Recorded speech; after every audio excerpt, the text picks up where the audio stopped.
For a moment, Sparky thought back to his days as a simple ant, being subjected to human experimentation. He stood alone at the sight of hundreds of millions of his brethren. From the day he saw that sight onwards, he had already accepted his own fate, this extremely tortuous type of pain, knowing that he could perish at any given second, but not knowing when. All he could think about was that this is just how living as an ant goes. It only means that your fate is cheaper than paper. He tried to stand up with great effort as he shivered in pain from lost limbs. In his heart, he still wanted to fight, regardless of whether he could win or not. The fatally injured Blue Mantis saw his friend get up and slowly limp to his certain death, so he couldn't help but interfere. With the last ounce of strength in his obliterated body, he pinned down Sparky. No matter how many times he said that this stubborn friend of his didn't stand a chance at all, he just would not listen. Sparky finally let his tears of grief and frustration show. He already knew that everything Blue Mantis was saying was true, but by charging into battle one last time, at least he wouldn't die in vain. He just wanted to protect this precious place as much as he could. If he ran away now, there would be no difference between that and being dead already. Blue Mantis was beginning to understand what Sparky had been feeling and saying all along. If this was really the case for his dear friend, he had a proposal for Sparky if he wanted to win, even if it meant dying. All Sparky had to do was eat him. That's kind of sus. He must consume him whole and let him be his newfound power. This morbid proposal naturally shocked the golden mutate ant. He wasn't even sure if he heard him right. Blue Mantis explained that he was about to die anyway. Way back then, his mother ate his father, and then she gave birth to him. His father became her mother's strength, existing within her for the rest of her life. Sparky refused this crazy idea. He did not want to give Blue Mantis such a ridiculous way to go out. He just couldn't accept him suffering such a brutal death. In all Blue Mantis' life, he had run away from every race, but now he realized that he must take control of his life on his own terms. Letting Sparky consume him was his very own choice. His strength would be Sparky's strength, and his speed would be Sparky's speed. This was how he wanted his life to end. Sparky protested heavily that he did not want to do it at all. He just could not, for the life of him, do it to his buddy. Enough friends have died already. He did not want to lose Blue Mantis either.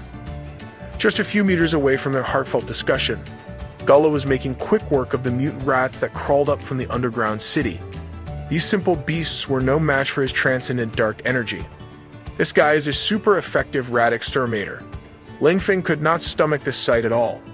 In his months staying at the gorge, even he had formed quite a close bond with the beasts. He sneaked up on his foe as he raised his blade, full of emotions. Blue Mantis was relentless with his proposition as he tried to convince Sparky to get real. He coughed up blood persistently.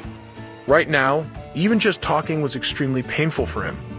They had come all this way and they still had not felt the presence of a single comrade. That meant they should consider the possibility that everyone was already dead. So, rather than dying at the hands of a human, he much preferred handing over his life and powers to a brother in arms. Tears started raining down from his eyes as he admitted that he had always thought of Sparky as a good friend. This was the destiny he wanted to choose for himself. After this ordeal, there would be no need for self-blame. Sparky knew that this was the only way for them to survive. He cried and shook with powerlessness once again. He cursed his weakness for putting him in such a painful and sad predicament. With a roar of frustration, grief, and rage, he opened his monstrous jaws wide open. Something remarkable had just formed after the bittersweet goodbye of the two bug friends. Lingfeng tried to prioritize the lives of the mutant rats more than his own, as he was chased by Gullah's attack for attempting a rescue. He was critically hit as a gush of blood spurted out of his mouth. The mutant rats could not help but cry at the sight of their good friend in such a fatal condition. Gullah mocked him as he could not see the point or merit of saving a mere mutant rat. In the end, every single one of them in the group would die by his hands anyway. As he targeted the mourning mutant rat, a giant explosion of pure energy swallowed up everything in front of him. His expression turned serious as he felt that something bad had just happened to him. His powerful strike was effectively and effortlessly blocked by the newly transformed golden mutant ant. He came equipped with a blood-red exoskeleton armor, and traits such as his body color now resembled Blue Mantis. Sparky is out here pulling up with a fresh new drip. He's looking like a whole superhero. Gullah was puzzled by the ant in front of him, changing in appearance. It was impossible, as he had seen it almost dying just a few moments ago. He suspected that this might just be another trick or ploy, but its appearance was not the only thing that had changed. Its aura had undoubtedly become stronger as well. Sparky had finally broken through to entry level 9. Gullah quickly determined that this beast in front of him only had the aura of someone entering the 9th level. He, a proud transcendent being of the 1st level, assured himself that the ant in front of him couldn't be his opponent at all. He mocked Sparky continuously, calling him hopelessly stupid for tossing away the opportunity to escape that his friend had painstakingly given him. He boasted that even if Sparky became stronger, an ant still wouldn't be a worthy opponent for him. Sparky simply responded to this relentless mockery by moving so fast that he rushed past Gullah in less than a blink of an eye. This is the part where he should say, "Nothing personal, kid." Before the genetic transcendent could even process that speed, panic could be seen painted in his eyes as he tried to find Sparky's location behind him. The speed he just witnessed was terrifying. He promptly activated Cloak Impact as his dark cloak spun with a destructive force and a formidable speed of its own. To his surprise, it landed on absolutely nothing at all, as it only dug through the rubble with no sign of Sparky. He had a bad feeling about missing such a supposed surefire strike. Standing proudly like the menace that he is, Sparky had not only dodged a transcendent being's attack, but he was also so fast that he was able to rescue every single mutant rat in the area before Gullah could even detect where he was, low-key looking like a sharper Iron Man. He knew that this lifeless human, Lang Feng, had never been on the side of their divine god tree, but he had also observed that this guy had treated the strange, mutated rats as if they were his own, and now Sparky was returning them to his side. Sparky turned around and faced the humans that he once hated simply for the fact that they were humans. He vowed that he would avenge every single one of these people. Gullah was surprised that in just an instant the corpses were moved. He mocked Sparky's vow, saying it sounded like he was certain of defeating a transcendent being. He admitted that he had underestimated him earlier, but he wouldn't let him go now. He intended to make this ant regret living. Before he could even finish his evil monologue, a solid punch had already landed squarely on his jaw. That's the best way to shut a villain up. The force was so immense that it sent the vampire flying like a rag doll. Sparky beckoned his opponent to stand up and not fall next time. He had no intention of letting this guy die so easily. With a sinister and fiery aura, he declared that he was going to torture Gullah endlessly. The genetic transcendent couldn't believe that he was getting beaten by a foe who was only at the 9th level. He stood up and refused to give in to Sparky's threats. He prepared himself for their next bout, gloating that his foe was not qualified to issue such intimidation. He dashed towards Sparky with blinding speed, immediately delivering a punch enhanced by his cloak. He laughed maniacally as crimson thorns started to cover his weapon. He slammed it directly into Sparky's thick armor. Ramping up the intensity and speed, he pummeled the ant with pure brute strength. He mocked the ant for being just a mere level 9, thinking that incredible speed was inconsequential against him. In the end, he believed that the most important thing in battle was not speed but power. As he enjoyed his onslaught, a chill ran down his spine as Sparky emerged from the dust with a fierce glare. Once again, he responded with a punch to the face, but this time it was infused with a much denser force. Get some rest, buddy. Gullah promptly lost his balance due to the powerful surprise punch that Sparky had just unleashed. He was starting to resemble a blood-armored battle god as the duel continued. The genetic transcendent was being put at a disadvantage little by little. He was fully aware of this and desperately opted for a different approach. His back bulged grotesquely as a multitude of bats were summoned around him. He controlled his summoned bat to rush and dive through the air like a flying bullet at top speed. It reached Sparky, but this bullet-fast speed was no longer enough to touch him. With a light step to the side, Sparky effortlessly dodged the diving bat. The bat went past him and promptly detonated into an explosive mess. It turns out that Gullah can turn his summoned bats into lethal bombs. This is his unique technique. This is just Batman Gadget's bro. He warned the ant that if he continued to dodge his volatile summoned bats, he would redirect them towards the corpses of the humans that Sparky had gathered, annihilating them even after death.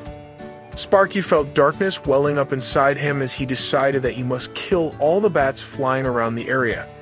Gullah thought he had heard wrong, finding this sentiment absolutely ridiculous. He asked the ant just how many bats he thought were in the air right now. Sparky revealed that he had summoned more than 13,000 weapons of mass destruction and was now going to flatten the place. Those are rookie numbers.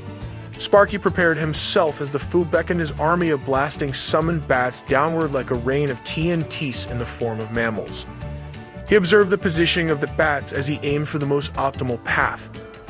A powerful golden aura surrounded his hand, ready for the slaughter that was about to come. One bat was sliced cleanly by his sharp blade, and then another one. He moved so fast that all he left in his trail were tiny explosions from every bat that he sliced and diced. Gullah was taken aback by the next progression of their duel. His summoned bats were going back upwards instead of diving down towards his enemy. Before he could even make sense of what was happening, and why his summoned bomb bats were coming back to him, the little packages of explosives were already ready to burst all at the same time.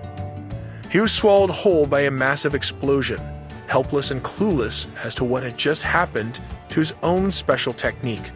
He was flung out of the blast with severe injuries, having tanked the brunt of his own special ability. He was not in good condition at all as he tried to stay conscious. He needs some milk. As he was free-falling through the air, a shiver ran down his spine as he felt the unbelievably fast Sparky appear right behind him mid-air. In true Sparky fashion, he sent the guy hurtling through the air like a bat without wings using a single, classic, solid punch. The force was so strong that Gullah resembled a meteor falling and hitting the cold, hard ground at terminal velocity. He was beaten, bruised, and bleeding as he lay flat on his back on the earth. Sparky was not even remotely done yet. He stomped his clawed foot down on the villain's head, locking him down in a humiliating position. His golden aura had extended all over his body, from head to fists, to blades, and down to his sharp clawed toes. Gullah immediately realized that if he got hit here, he would be put into the worst-case scenario. Sparky's lethal strike was already upon him as he started pleading for him to wait and hold on for just a second. Bro was just catching non-stop bells. Naturally, Sparky did not listen to his desperate appeals at all. An impact that shook the whole mountainous area landed on the desperate Gullah. This strike was so strong that the area of effect reached catastrophic levels. True to his reputation as a genetic transcendent, Gullah had managed to survive the monumental beatings with nothing but humiliating wounds and a desire to run away as far as possible. He coughed intensely as he bled from seemingly every part of his body. He could not believe that he was being brought down to this state so proficiently. He could not fathom just how the golden mutant ant's true strength was suppressing him so hard. Not only was he devastatingly strong, but he was also blindingly fast, and Gullah just could not keep up at all. He was starting to feel genuine fear in the face of such overwhelming power. He simply could not accept this. With frustration and denial, he still had the audacity to mock his opponent for being only at the 9th entry level while he was a 1st level transcendent. To him, it did not make sense that he could not win at all. What a crybaby. With dissatisfaction and rage, he started gathering power inside his mutated body. His muscles started to grow at an inhuman rate as energy surged. Did Bro just turn into Broly? He grew to the point of resembling a rampaging giant against a tiny ant. He wanted to make Sparky regret ever getting on his bad side with a heavy punch from his gargantuan fist. His punch was so powerful that it caused the entire ground to crumble as if a powerful earthquake had ravaged the mountains. But all his power was useless as Sparky effortlessly evaded the heavy strike. Not only did he dodge the fist, but he also used it as an opportunity to move to the giant Gullah's back where he had free range of options. The colossal vampire quickly turned his body around and unleashed a flurry of lethal punches that could end the battle by itself. He was at his wit's end, as all strategies were thrown out of the window in his desperate attempt to kill Sparky. But all he got was even more frustration as he could not land a hit on the effortlessly evading ant. After finding a hole in the giant's flurry of attacks, Sparky went in for a critical counter right in the body. Unfortunately, it was a trap set by the enemy. His punch not only missed, but his arm was also caught in a lock. Oh snap, he fell for the classic move. Sparky swiftly went into alert mode as he realized the blunder he had just made. Gullah was already celebrating despite his bloody injuries. For once since Sparky had evolved in this battle, he finally grasped a single advantage. He charged forth with his claw as he once again flaunted his status as an extraordinary first-order powerhouse. The rampaging claw hit Sparky directly. Gullah reveled in his guaranteed victory, as a point-blank strike with all his force was simply too strong for enemies to endure. Sparky remembered the words of the divine god tree to him. From the start, he had a strong hatred towards humanity, but God Tree assured him that not every human is bad, and that perhaps in the future, he would change his opinion of human beings. And at that time, he would have true companions. Sparky was alive, well, and full of vengeful grief in his eyes. Gullah was at a loss for words as this beast had survived his full force at close range. Sparky had completely transformed as his energy turned dark and malevolent. He looked at Gullah, the one who had slaughtered his human companions, the one who had offended his master and tried to take their home away, the one who had brutally killed the only friend that he had. That ain't an ant anymore, bro. The genetic transcendent felt fear like he had never felt before. Sparky deemed his actions unforgivable. A punch full of hatred caved his face in as the two flew at top speed. Another impact that was even bigger than the ones before decimated the terrain. Gullah was sent halfway into the ground where he belonged, and Sparky stood before him like an armored death god. He truly is built different. Sparky's long and arduous duel with the genetic transcendent has finally come to a close. All of a sudden, his newfound armor started crumbling from within. It was exploding and dematerializing out of nowhere. He immediately pinpointed the possible reason for this. His current body might not be able to bear this amount of power. He had already accepted this fact. After all, since the beginning, this immense power did not belong to him. With this sentiment, his powerful transformation slowly became undone. He walked away from Gullah's body, leaving shards of his evolved armor withering away. He knew that he had finally reached his limit. He had finally avenged his comrades. He walked towards their resting place, and even though it might have been too late to say it now, he took a seat near them and looked at each one individually. It was truly great that he had known them in his short life. He felt at peace sitting amongst the friends he fought with their lives and deaths on the line. The beautiful Thorn, also known as Qian Qin, was serene as always. Langfeng passed with the mute rats he had grown fond of, and Qian Tong fell into eternal slumber surrounded by people he cared about. Sparky's final thoughts were an apology to his master. The extravagant armor was peeled away, revealing his original body. His life force was slowly fading away with each passing second. He took his rest. I'm going to need a few hours to recover from this one. Rest in peace. Meanwhile, not far from the battlefield, the hateful woman Yan Lang Ling was still running from a fight she personally deemed impossible to engage in. Grasping at her wounds, she tried her best to flee. That's until someone wearing the same uniform as her stood firmly in her way. Seeing the familiar face of this person shocked the detestable woman. It was none other than the raging Xiao Ling. Finally, some retribution. Yan Lang Ling did not expect to meet anyone at all on this path, let alone Xiao Ling. She blamed her bad luck for this encounter. That's when an idea that could possibly get her out of this pinch came into her mind. She immediately changed her tone to sound panicked and exasperated. She warned Xiao Ling that the situation was not good at all. The genetic troops and mutant beasts were fighting ahead, but most of the beasts had been wiped out. She urged Xiao Ling to swiftly go over to the battlefield to join their forces for reinforcement. Deep inside, she just wanted an opportunity to kill her. But the enraged Xiao Ling was not taking any of her BS. She was only thinking about one thing and one thing only. She asked Yan Lang Ling if that was really the case, and Yan Lang Ling simply tried to run past her awkwardly. She remarked that she was injured, so she planned to go back. Deep inside, this hateful cat girl just wanted to lure Xiao Ling to her death. Before she could even get far, thinking that her acting skills were enough to get away, she suddenly felt a bright and hot feeling in front of her. She was sent to the ground with a sudden explosion from Xiao Ling. She immediately berated her supposed comrade for acting crazy and attacking her out of nowhere. She condescendingly asked her if she was looking to die. But to her surprise, Xiao Ling responded positively. She assured her that she wasn't going to be the one dying today. With hateful eyes, she threatened the injured cat girl that it was she who was about to kick the bucket. Yan Lang Ling tried her innocent act again. She started questioning her if she really wanted to kill a teammate. Xiao Ling was already getting tired of her poor acting as she seriously responded that she really would kill her today. Once she finally got it into her head that this angry woman wasn't kidding at all, she swiftly underwent a shift in demeanor. She stood up and confronted Xiao Ling. Even though she had indeed offended her before, she insisted that now was not the time for fighting. She proposed that they should work together to kill the beasts. This only served to fan the flames of anger in Xiao Ling's heart. She furiously warned her to stop talking nonsense. Yan Lang Ling desperately tried to find an excuse. She asked her if this was because of the doctor, claiming that she had no choice back then. Her reason was that the medicine was too strong, and she could not control it. Before she knew what was happening, the doctor was already dead.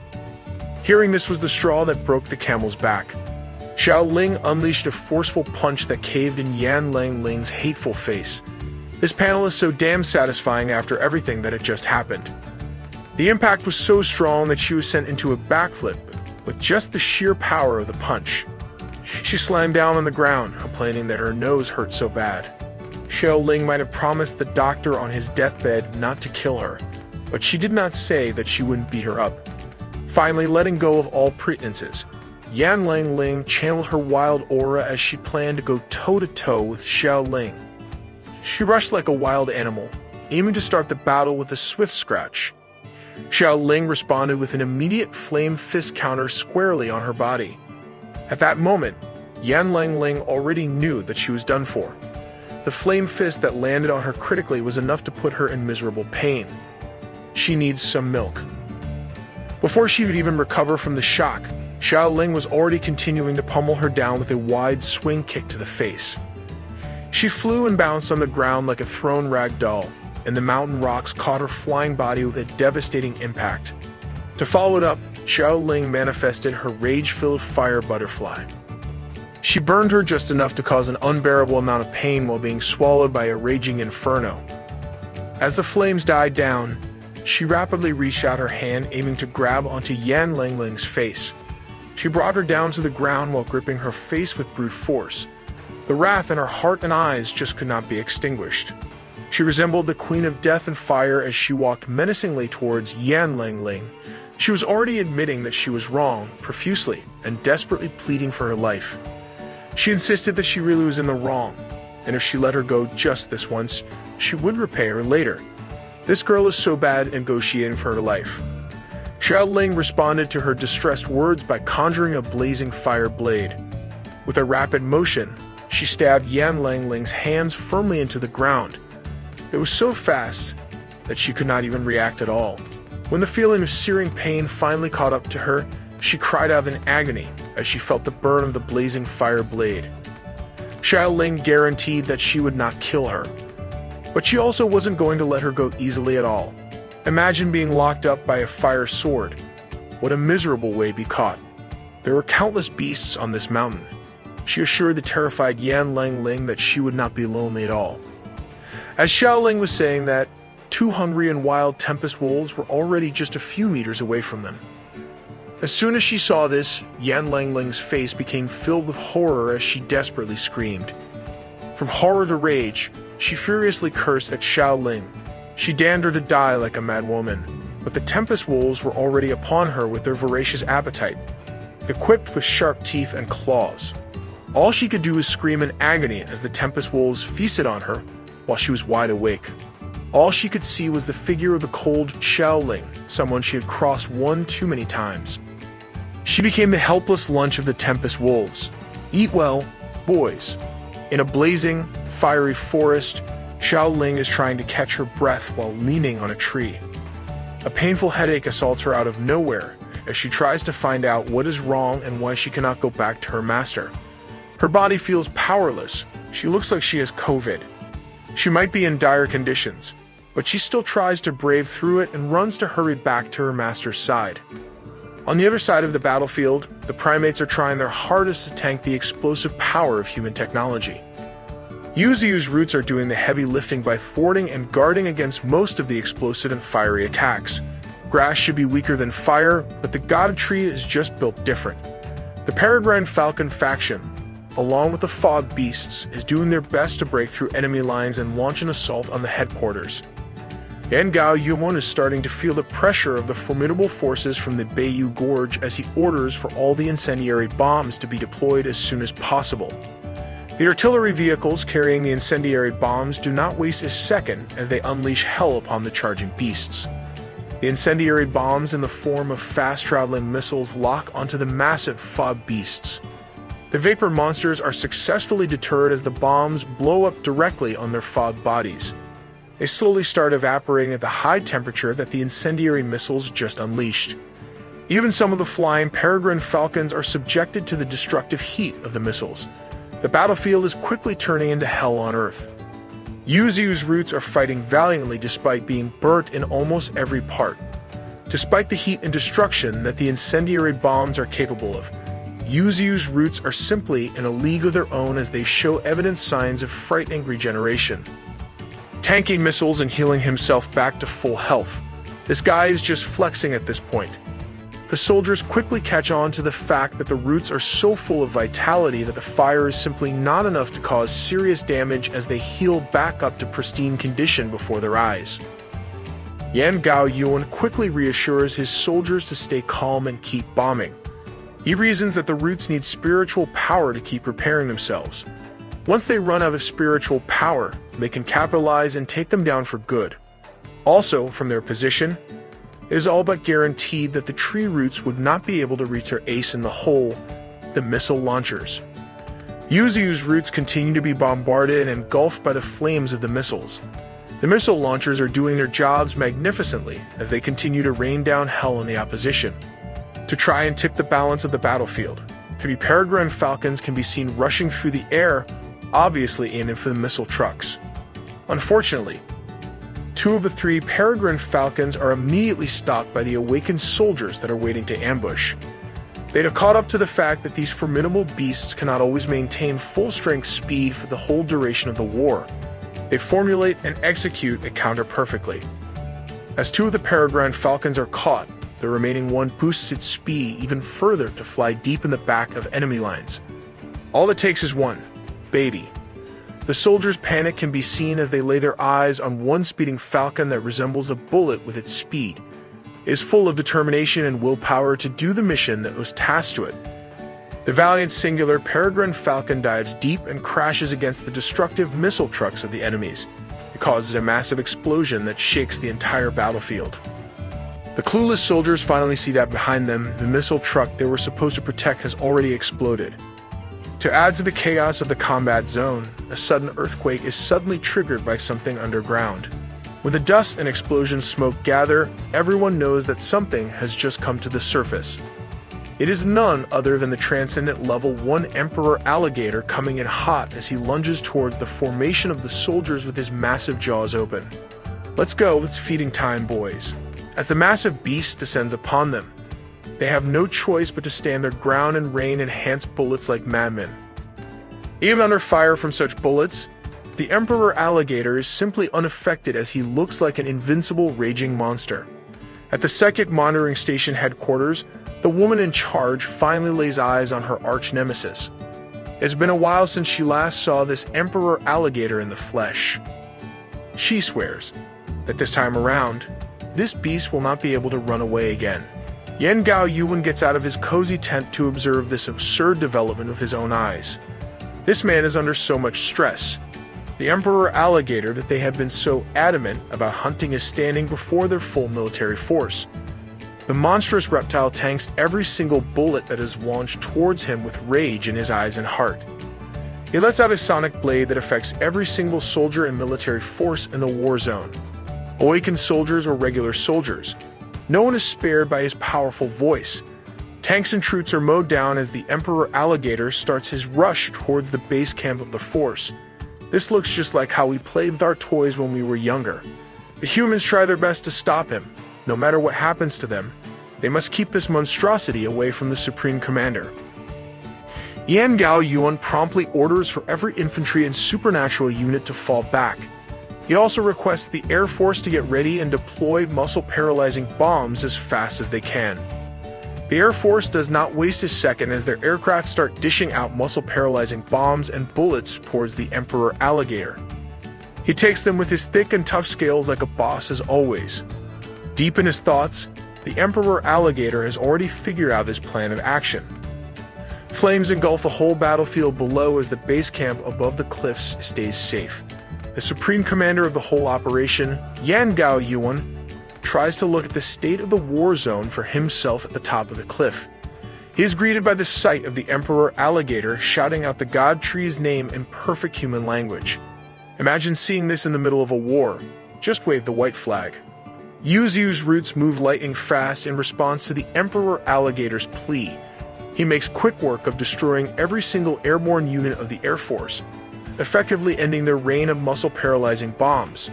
That's some clutch assists. Call him Nikola Jokic.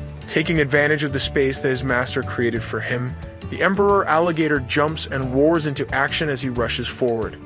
No matter if it's humans, tanks, or whatever else, he does not care for the damage that he is unleashing. He only has one target in mind. Yan Gao Yuan is sent into his fight-or-flight mode as he is now exposed to the enemies. Suddenly, a singular muscle-paralyzing missile has found its way heading towards the Emperor Alligator's eye. Even the supposedly safe cliff that their base camp is located at is engulfed by the explosion of the missile from point-blank range of the Emperor Alligator. Yan Gao Yuan muscles through the impact of the explosion while his secretary tries her best to hold on for her life. You must see if the Emperor Alligator is neutralized with his own eyes. Contrary to what he was expecting, a massive figure with a gaze that would make anyone freeze greets him. The Emperor Alligator is uninjured by the missile that he just tanked directly. He has reached his destination and asks if this man in front of him is the master of the soldiers. Yan Gao Yuan realizes that he is now at the mercy of a bloodthirsty beast with its human-sized teeth aiming at him. The Emperor Alligator judges that if this single human die, everything ends right here and right now. He scoops the whole side of the cliff that the man is standing on as he intends to end this war. Supreme Commander on the rocks. What a lunch. Yan Gao Yuan takes his stance, refusing to surrender. He declares that they cannot lose here. He orders his troops to fire directly into the beast's open jaw. The Emperor Alligator quite literally eats a bunch of explosives. The remaining Air Force units in the air also take their revenge as they rain down hellfire on the vulnerable Emperor Alligator. Once again, he is being swallowed up by the unrelenting sea of fire from humanity's bombardment. These guys just won't give up. Back in humanity's world leader headquarters, the fearsome spiritual missile they had been developing is finally ready. This is humanity's last resort when push comes to shove. If even the powerful General Lee can't handle the mutant beast of Bayou Gorge, then only God knows what will happen. Humanity is so fast when it comes to making weapons of mass destruction, man. The commander of the outpost is getting antsy as he asks for updates regarding General Lee's side. It seems like there has been no news from their ace for the last hour or so.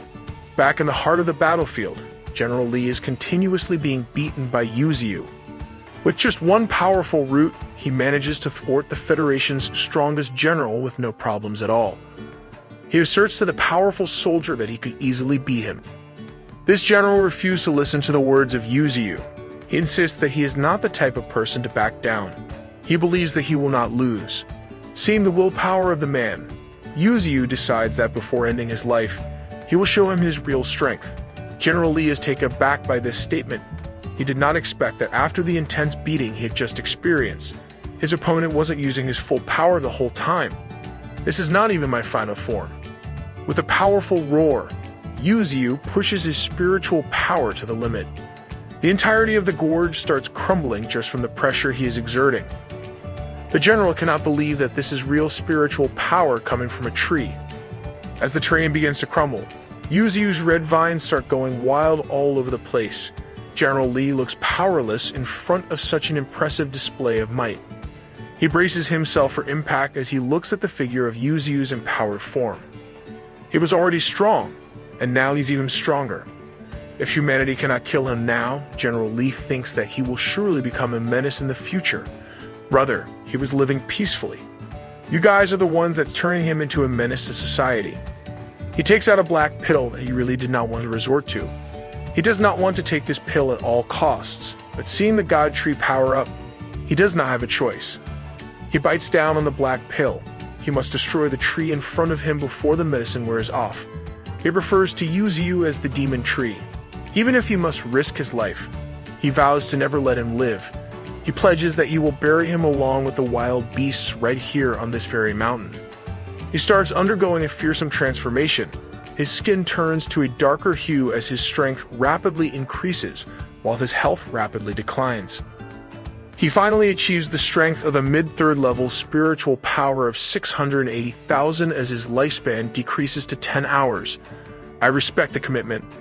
He's going up against the enraged Yuzu with his second level spiritual power of 490,000 and a lifespan of 200 years. Yuzu activates Landslide, spawning countless earth spikes on the ground between him and the general. The general quickly utilizes his new boosted strength and speed as he jumps on each earth spike with ease. He wants to distance himself from the feral general for a long-distance battle, but this man is not going to let him get what he wants. The general uses the debris as his footing to propel himself and get close to the target. He conjures up a blade made up of his pure enhanced spiritual energy. He slashes the blade down with mighty speed and force. It meets Yuzu's willow blade en route. The two colossal forces clash heavily. The whole terrain of the gorge suffers the brunt of the impact from the collision. General Lee finally gets close to Yuzu for the first time in their whole fight. Before he can even make his move, Yuzu already summons an earth punch that almost knocks the empowered general's head off. Bro really gave him that full metal alchemist punch. He sends him flying towards the mountains, but the force of the punch is so powerful that it is not enough to stop his momentum. Yuzu proceeds to chase the flying general down with his powerful roots. As soon as the roots surround and grip onto the general, dozens of sharp slashes are suddenly unleashed. Yuzu screams in shock and pain as his roots are sliced and diced. General Lee just activated one of his most powerful abilities, the 10,000 swords. After getting out of the root binding, he does not slow down his charge at all. He turns his 10,000 swords towards Yuzu himself, and the blades made up of pure spiritual energy lunge directly towards him. In response to this attempt, Yuzu picks up the whole mountainous terrain and lifts it up using his roots. General Lee catches on to what he is about to do, but is too late. The whole concrete arch of the mountain is bashed against the small body of a human. He ate those rocks like breakfast, bro. To cap the whole combo off, Yuzu lets the willow leaf flying knives loose. The verdant green blades slice up everything in their path towards the general. Meanwhile, Xiaoling is still rushing through the forest. She grits her teeth as she desperately tries to go to her master's side. Back at the president's office, a new battle report from the front lines has finally arrived. They are informed that the Emperor Alligator attacked the headquarters of the Supreme Commander himself. The fate of Yan Gao Yuan is unknown at the current moment. The director of the supernatural unit is temporarily taking over the command of the operation for now. With desperation and anxiety in his eyes, the commander of the outpost asks if the thing is ready yet. He is informed that it is indeed ready. When General Lee retreats, they can launch the terrifying spiritual missile directly. Of course, the nuke is always the final answer. The only problem they have is that after stepping into the depths of the mountain, they had lost all connection to the general. All they know is that he seems to be in a fight with the opponent's boss. After an intense exchange of blows, Yuzu simply regenerates his damages. General Lee knows that continuing to fight an opponent that's essentially unkillable will only waste time and strength. He simulates the power of the black pill as his strength starts to climb up once again. He deems it necessary to act fast and destroy the monster's core before it's too late. Even his speed starts to drastically improve as his lifespan is reduced to a mere 5 hours. With an evidently more powerful spiritual energy blade in his hand, he has finally reached the threshold for the transcendent third level. Yuzu's core is being targeted by such a catastrophic level of power. The power is so extreme that the aftershock of the direct impact causes the whole Bayou Gorge to tremble. Every single fiber of General Lee's being is behind that magnificent slash. But Yuzu's round core figure is starting to emerge from the aftermath once again. General Lee is taken aback by such an unexpected development. Yuzu's round core resembles a demonic being as he finally tastes the power of the third-level transcendent. Our boy is looking a little too evil here. General Lee's current spiritual strength is at the third transcendent level. Yet, after unleashing his killing blow, he had only managed to leave a crack on the God Tree's core. Yuzu was beginning to show signs of madness from the intensity of the fight. From the general's perspective, many people were relying on him to protect them, so he couldn't afford to lose. He must keep fighting for their sake. For Yuzu, these words coming out of the general's mouth were nothing but nonsense. He combined his branches to form a fearsome drill that struck the opponent directly on the body. He asked the general if his people deserved to die, and by that logic, were human lives the only valuable ones? The general spat out blood as his body was ravaged by the branch attack. He continued, stating that humans were the ones who had been sending hunters to harass them, and now they had gathered an army for annihilation. General Lee answered that this was necessary for the protection of humanity. This sentiment finally broke Yuzu. It felt like a big joke, like this man was spitting on his face. They had never invaded a single village. They had never touched any cities. Just because humans were afraid of them for no reason at all, they were trying to erase their existence altogether. He felt levels of anger that he had never felt before. Who the hell gave humanity the authority to do whatever they wanted? General Lee could not respond to the stinging words of the God Tree. When you're fighting the hero and his words are starting to make sense, you're the bad guy. That's when someone contacted him from the earpiece he was wearing. The signal finally went through, and he could finally hear the instructions from the president's office. He was informed that he had exceeded the battle time and needed to leave the area immediately. They had finally decided to launch the spiritual missiles. He needed to move at least 10 kilometers away from his current location. These instructions struck him like lightning, and he was immediately conflicted. In the end, he replied to the people on the other side of the earpiece, refusing to pull out of the blast site. This decision caught the commander of the outpost off guard. Even Yuzu was stunned. For the general, he absolutely refused to admit that as a transcendent third stage, he was inferior to a second stage beast. He had already made up his mind that he must defeat it. This dude is going to die for his ego and pride. The commander of the outpost, Lo Zhao, got on the microphone to address his brother personally. He stated that there was so much more that General Lee needed to do, so they couldn't lose him yet. He sincerely urged him to come back. The words from this man had a great effect on the general. One word from Daddy asking him to come home made this dude fold. "Where's the tough guy talk, buddy?" He informed Yuzu that it seemed like he didn't need to fight anymore, confusing the God Tree. He continued to inform him that a missile carrying the crystallized wisdom of humanity would soon come and destroy this place. This was a level of destruction that no one could stop, no matter what. From the very beginning, his mission was to uncover the mastermind behind the scenes, destroy them, and finally take back control of the mountains. His prerequisite was to defeat the boss within the time frame of 1 hour. And as we can see, if there exists a beast that cannot be killed by a third-level transcendent within an hour, this is what happens. If they were to continue fighting, both would be defeated due to sheer exhaustion. After all, humanity did not want to resort to using the spiritual missile either. The spiritual power of that weapon of mass destruction was close to 1 million. It was a prototype missile that was developed with the full efforts of the government. Although the radiation was not as extreme as nuclear weapons, this area would undoubtedly and inevitably become one big radiation zone. All the bloodshed just for a radioactive wasteland. Congratulations, humanity. They originally intended to expand the area for human activities, but now it seemed like they had ended up hurting themselves in the process as well. They were suffering losses instead of gaining. This was essentially their last card. He insulted the God Tree one last time before fleeing. He deemed that his inability to move was his biggest failure, and that he should think about how to survive this one. Yuzu seethed in anger as he knew that he was truly helpless in this situation. The spiritual missile was already heading for him with unprecedented speed and accuracy. It was traveling amongst the woods as it locked onto its primary target. Yuziu desperately called out to every beast in his mountain to come back. The roots that were once engaged in combat in various areas of the battlefield started to retract back onto the heart of the gorge. The ballistic spiritual missile was already upon him.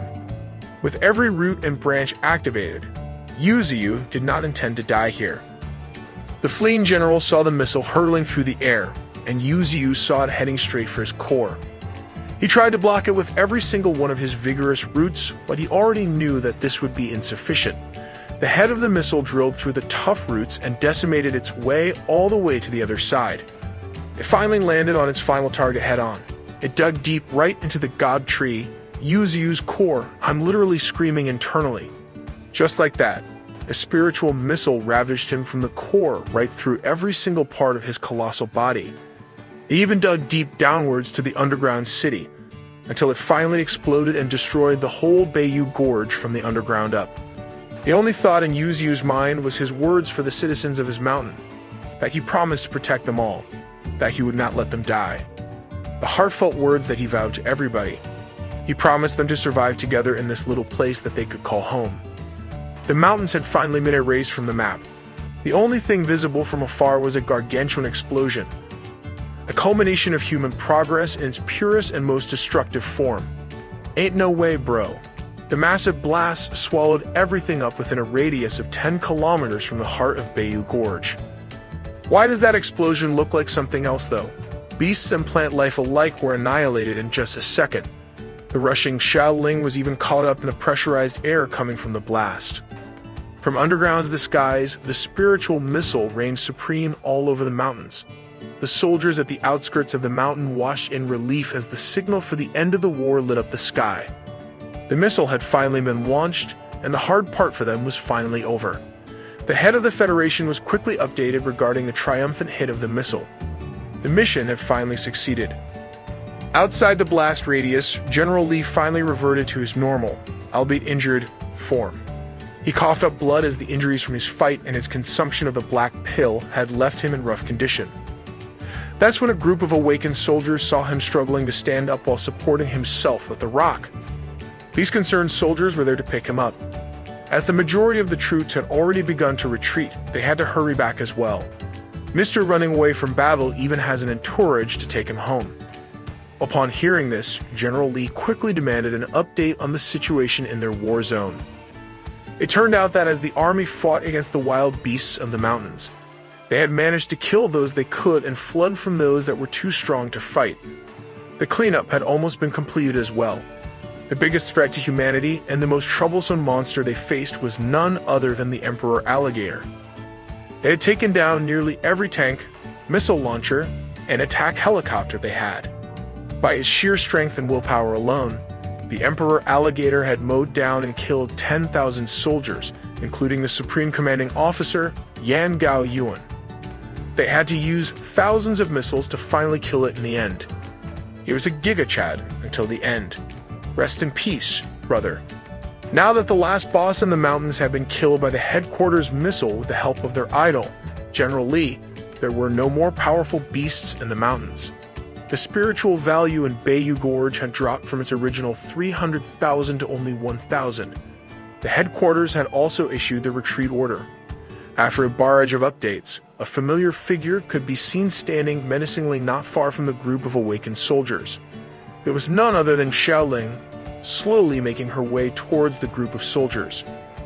She had been crying her heart out as she mourned her master, whom she could no longer sense. She could no longer feel the strong connection they had established. It had been severed. The general and the soldiers were baffled by her emotions and words. Shaoling released her unrestrained fiery aura as she continued to blame the soldiers in front of her. She knew that they had done this with their own hands. One soldier tried to get in her face to demand that she retract her aggressive spiritual energy. This intrusion was met with a strong punch squarely in the face. Go to sleep, buddy. The group was alerted as one of their own falls in a single strike. Shaoling did not retract her aura, and it only grew stronger.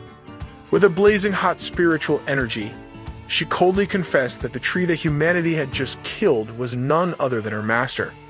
This revelation was a big surprise, even to General Lee. My face when the imposter among us was revealed. The awakened soldiers did not waste any more breath as one of them charged with a sharp claw, ready to land a killing blow on her. They had finally found out who the traitor in their own military was all along. Xiao Ling stared coldly at the man charging towards her. In response to the man's claw, she summoned the spirit of the transcendent centipede to swiftly deal with him. The centipede constricted and bound the man until his last breath. Seeing this, the general finally connected the dots as to why the silver centipede in their custody had suddenly died. It had been absorbed by Xiao Ling. The group of awakened soldiers immediately took up their positions as they readied themselves to take Xiao Ling down, but the general promptly stopped them in their tracks. He confidently declared that he would be the one to do it. He warned the rest of the troops that they would only serve as a hindrance to him. Suddenly, he's the man again. This guy is a clown. Xiao Ling executed a lightning-fast rush with her flames locked and loaded, charging towards the general. This clash resulted in a massive burning explosion, ultimately sending someone flying through the ground at incredible speeds, bouncing like a ragdoll. Naturally, Xiao Ling was at a disadvantage as she was too weak compared to the formidable general. He emerged from the smoke and started to berate her for her actions. He insisted that he took her in as a disciple earlier to keep her close and monitor her. He had really hoped that she was not the mole they were looking for. With evil in his eyes and aura, he expressed that he felt heartbroken by this development. He saw Xiao Ling as such a promising person. In response, she got up and activated her newfound power-up, the ability called Spiritual Empress. The general brandished his blade made of pure spiritual energy. He refused to believe that someone at the first level of transcendence did not stand a chance against him at all. With raging flame butterflies surrounding her, she rushed towards the man, challenging him to a duel of strength. The two transcendent beings clashed with full force, destroying everything in their path. With a final shout, General Li's blade managed to slash through the rampaging flames of Xiao Ling. An explosion of light and rubble could be seen from miles away. General Li stood like a blade-wielding deity while Xiao Ling struggled to stay on her feet, injured and bleeding from tanking such a formidable strike. He implored her to stop fighting, as there was no way she could defeat him. If they kept on like this, she would undoubtedly die. Xiao Ling looked at him with cold eyes as blood dripped from her wounds. Seeing her empty eyes and that cold gaze, he finally knew that she was already gone. She tried to conjure up another batch of flame butterflies, but she quickly extinguished them as she no longer had enough spiritual energy. He had enough of this exchange as he let out another slash, sending her flying. He promised that if she would just come with him, he would not hold grudges about her past. He would even raise her like his own daughter. That's a hard pass even for me. You're a creep, bro. This sentiment only served to anger Xiao Ling even more as she implored him to never talk to her like that. The general gritted his teeth and finally decided that she would die right there and right now. But as he was about to bring down his spiritual blade towards her, a duo of Tempest Wolves suddenly appeared out of nowhere. They took him by surprise and latched their jaws onto the general's body. Those are some good boys right there. In a dark and endless void, Yu's consciousness and core can be seen floating in the abyss. It was so incredibly dark that he could not see anything at all. Suddenly, everything that had happened finally hit him. White Tiger died. Bald Head died. Gold Silk Monkey died. And the War Armor Boar also died. Death had been all around him in just the past few hours. Oh man, those are the death flowers from every anime ever. He also remembered that Sparky had passed. Almost everyone he cherished had their lives snuffed out. His thoughts wandered back to when he first reincarnated as a tree. He wondered if he was going back to being alone once again. He remembered a bright smile and a lively voice calling him Dad. Suddenly, the endless dark abyss started to light up little by little. He wondered who it was that he was remembering, but it was none other than the precious Shaoqing. The light continued to grow, and soon it encompassed every inch of the empty void. Yu's consciousness had been awakened once again. Do it for her, big dog. Back in the duel happening on the outskirts of the mountains, the two Tempest Wolves were trying their hardest to latch onto and hold onto the powerful general with all their might. He found it unbelievable that these beasts were running out to save Xiao Ling. With a casual and angry swipe of his hands, he sent the two beasts flying away with heavy injuries. One of the Tempest Wolves was wounded to the point of losing consciousness as it bled out. Xiaoling immediately rushed to the side of the Tempest Wolf to examine its condition. She lamented that at that time back then, she could not protect the beast. This time around, she pleaded to the gods for everyone to live on and survive. As the Tempest Wolf closed its eyes and breathed its last breath, Xiaoling finally broke down as tears uncontrollably rained down from her once lifeless eyes. She could not take the agony of everyone that she cared about passing away in such a short amount of time. The Tempest Wolves, Sparky, White Tiger, the peregrine falcon's bald head, and her master himself. It finally sunk in for her that everyone was gone. General Li stood before her with fury and bites from the Tempest Wolves all over his body. The group of awakened soldiers accompanied him from behind. He assessed that his body's functions were quickly deteriorating more and more as time went by. She questioned him if they truly had to erase everything. Just because humans could not solve the problem effectively, they resorted to such extreme measures. He looked at her meaningfully as she bawled her eyes out in grief. She asked them if there must have been other ways. They could have ended all of this. She resented that humans always resorted to war as if it would solve everything. She asked the general and all the soldiers around her a simple question. She genuinely asked them if it was the beast's fault for simply being alive and living. This question elicited a complex reaction from the general. At first, he was taken aback, but he regained his composure as anger welled up inside him. He yelled at her to shut her mouth. This man is willing to die on such a messed up hill. He justified his and everyone's actions, stating that they were just a bunch of beasts that spoke human language. They did not do what humans did. They could not guarantee that these beasts wouldn't attack human cities. No, in his viewpoint, even if there was a slim possibility of an attack, they wouldn't let it have any chance of ever happening. The awakened soldiers and the general surrounded Xiaoling as they tried to justify their actions collectively. They tried to convince themselves that they were not in the wrong while teaming up on an injured woman. Let the scene speak for itself. General Li conjured up another spiritual blade as he intended to send her to accompany the beasts they had killed. Xiaoling at this point was broken beyond saving from the grief and powerlessness that she was feeling. He was already within killing distance as he intended to end the war right there and then. Xiaoling's eyes looked lifeless already. She had given up all hope as she just stared at the charging, murderous general with no reaction whatsoever. That's just really sad, man.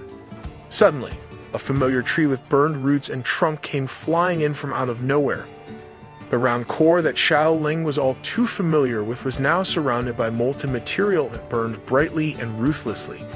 The soldiers had no idea what was happening, but all of them knew in their hearts that this was not good news at all.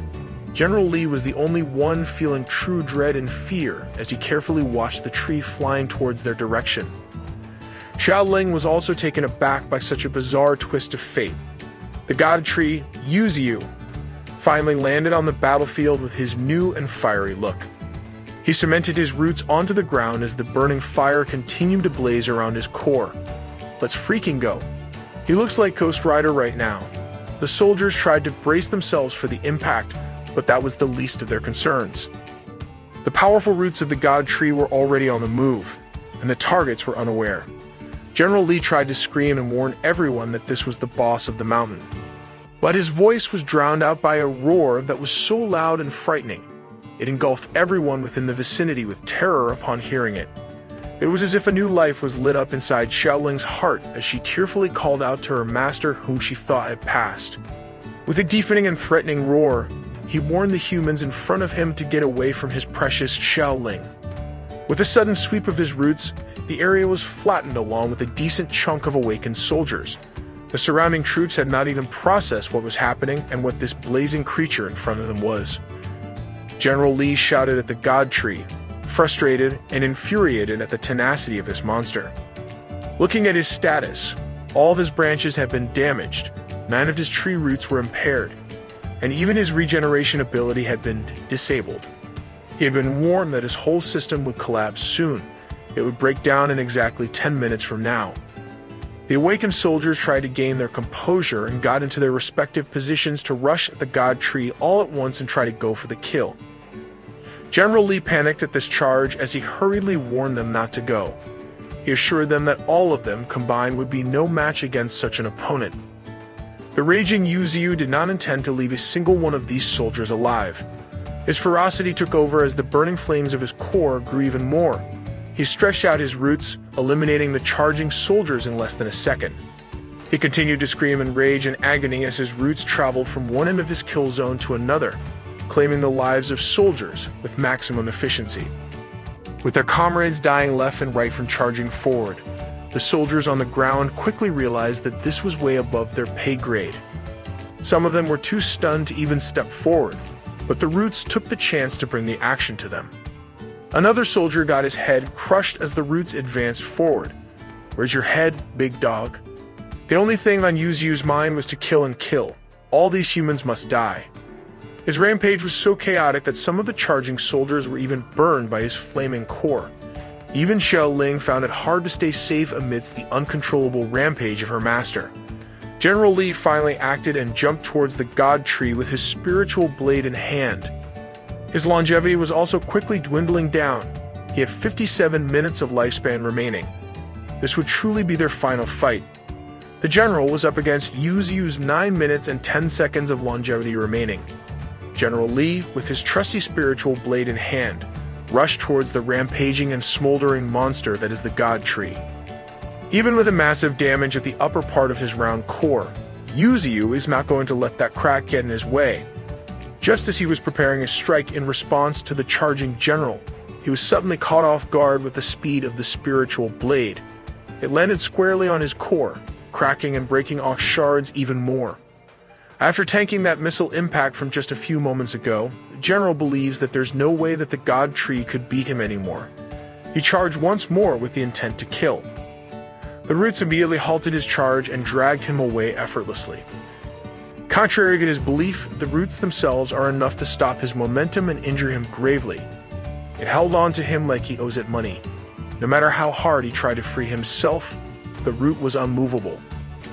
Yuziu started to burn even more brightly as his lifespan slowly ticks away.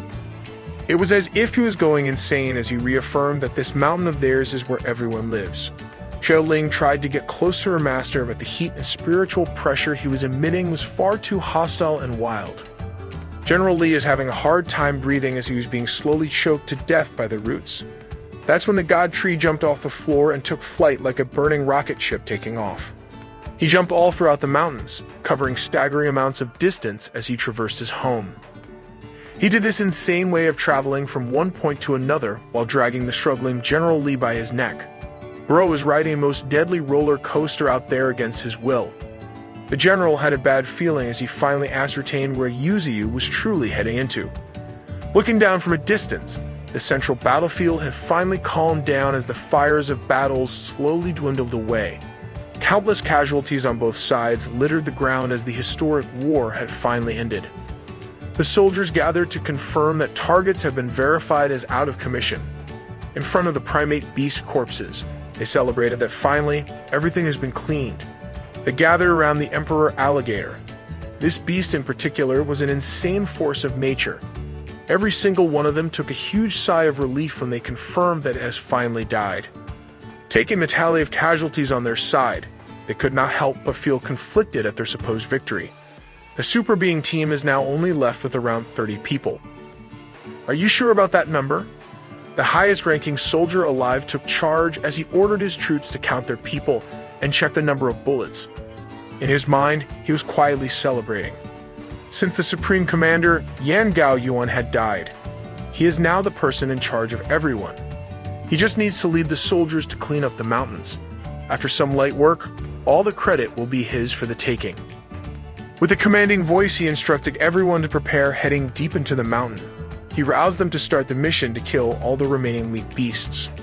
That's when the commanding officer got flattened to the ground by massive roots that came out of nowhere.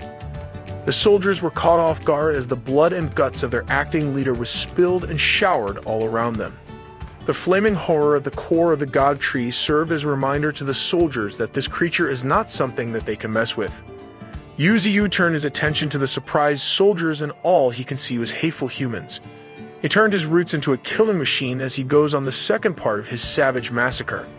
The soldiers were so frightened by this development that they forgot to even raise their weapons. They would have accomplished nothing anyways. The roots of the god tree decimated its way through the hordes of humans in the battlefield. Even the heavy-duty tanks looked like a toy being flung onto the air as the humans watched helplessly. One awakened soldier tried to take charge as he tried to gather the remaining forces. He knows that they are no match for this type of monster. He ordered for everyone to retreat, but all he got was his head crushed away from his body. Yuziyu cemented his roots even further into the ground of the bloody war zone. Every single person looked in horror of the strength that they are witnessing in front of their eyes. He resembled a demonic entity as he alters the terrain of the site. With rage-filled voice, he yelled at the humans to leave his territory forever and to never ever come back. The struggling General Lee, trapped in the grasp of the roots, managed to let out a word of warning to his troops. He told them to run. But Yuziyu does not intend to let any one of these people ever come back here permanently. After that sentiment, he went on an unholy slaughter. When Xiao Ling caught up to her master, all she saw was a terrain that was terraformed into an unrecognizable mess. In the middle of the war zone was his master's blazing figure holding the lifeless body of General Lee with his arms cut off. He turned the general into a mannequin. At the second monitoring station headquarters, the woman in charge watched the horrors of the god tree going on an unrestrained carnage. Every single human in the vicinity was wiped out. In a hidden corner of the recently ravaged battlefield, a single secret camera can be seen recording everything that unfolded. This unseen trinket did not escape Yuziyu's attention. He promptly destroyed the device with a lightning-fast strike of his root. No paparazzis allowed in this mountain. The footage would have been sick, though. He stood solemnly as the fire in his core slowly consumed his rapidly depleting lifespan. Xiao Qing approached her master carefully as she tried to call out to him. Despite the grievous injuries and the slaughter, as insane as he looked, he still recognized Xiao Qing perfectly. He warned her that she should just go now. With the camera and any recording devices in the battlefield destroyed, her real identity had been completely erased. No one knew who she was or what her affiliations were. He had been warned by his system that he only had 1 minute left. The system was on the verge of its inevitable collapse. Hearing this from her beloved master caused a cascading river of tears to fall from Xiao Qing's eyes. She did not want to go anywhere else. She just wanted to be by her master's side until the very end. Seeing the determination of the girl in front of him astounded Yuziyu. At his final moments, he decided to tell her the whole truth that he had been hiding from everyone else. He confessed that originally, he had been a human being. This sudden revelation only served to confuse Xiao Qing. The god tree continued with his declarations. He told her the truth that her soul was truly hers as Xiao Qing, but the body belonged to Xiao Ling, her sister. He continued to explain about the disaster that befell them back then. He told her that only her soul as Xiao Qing had managed to survive in the end by using her sister Xiao Ling's body, but ultimately, this body was not truly hers.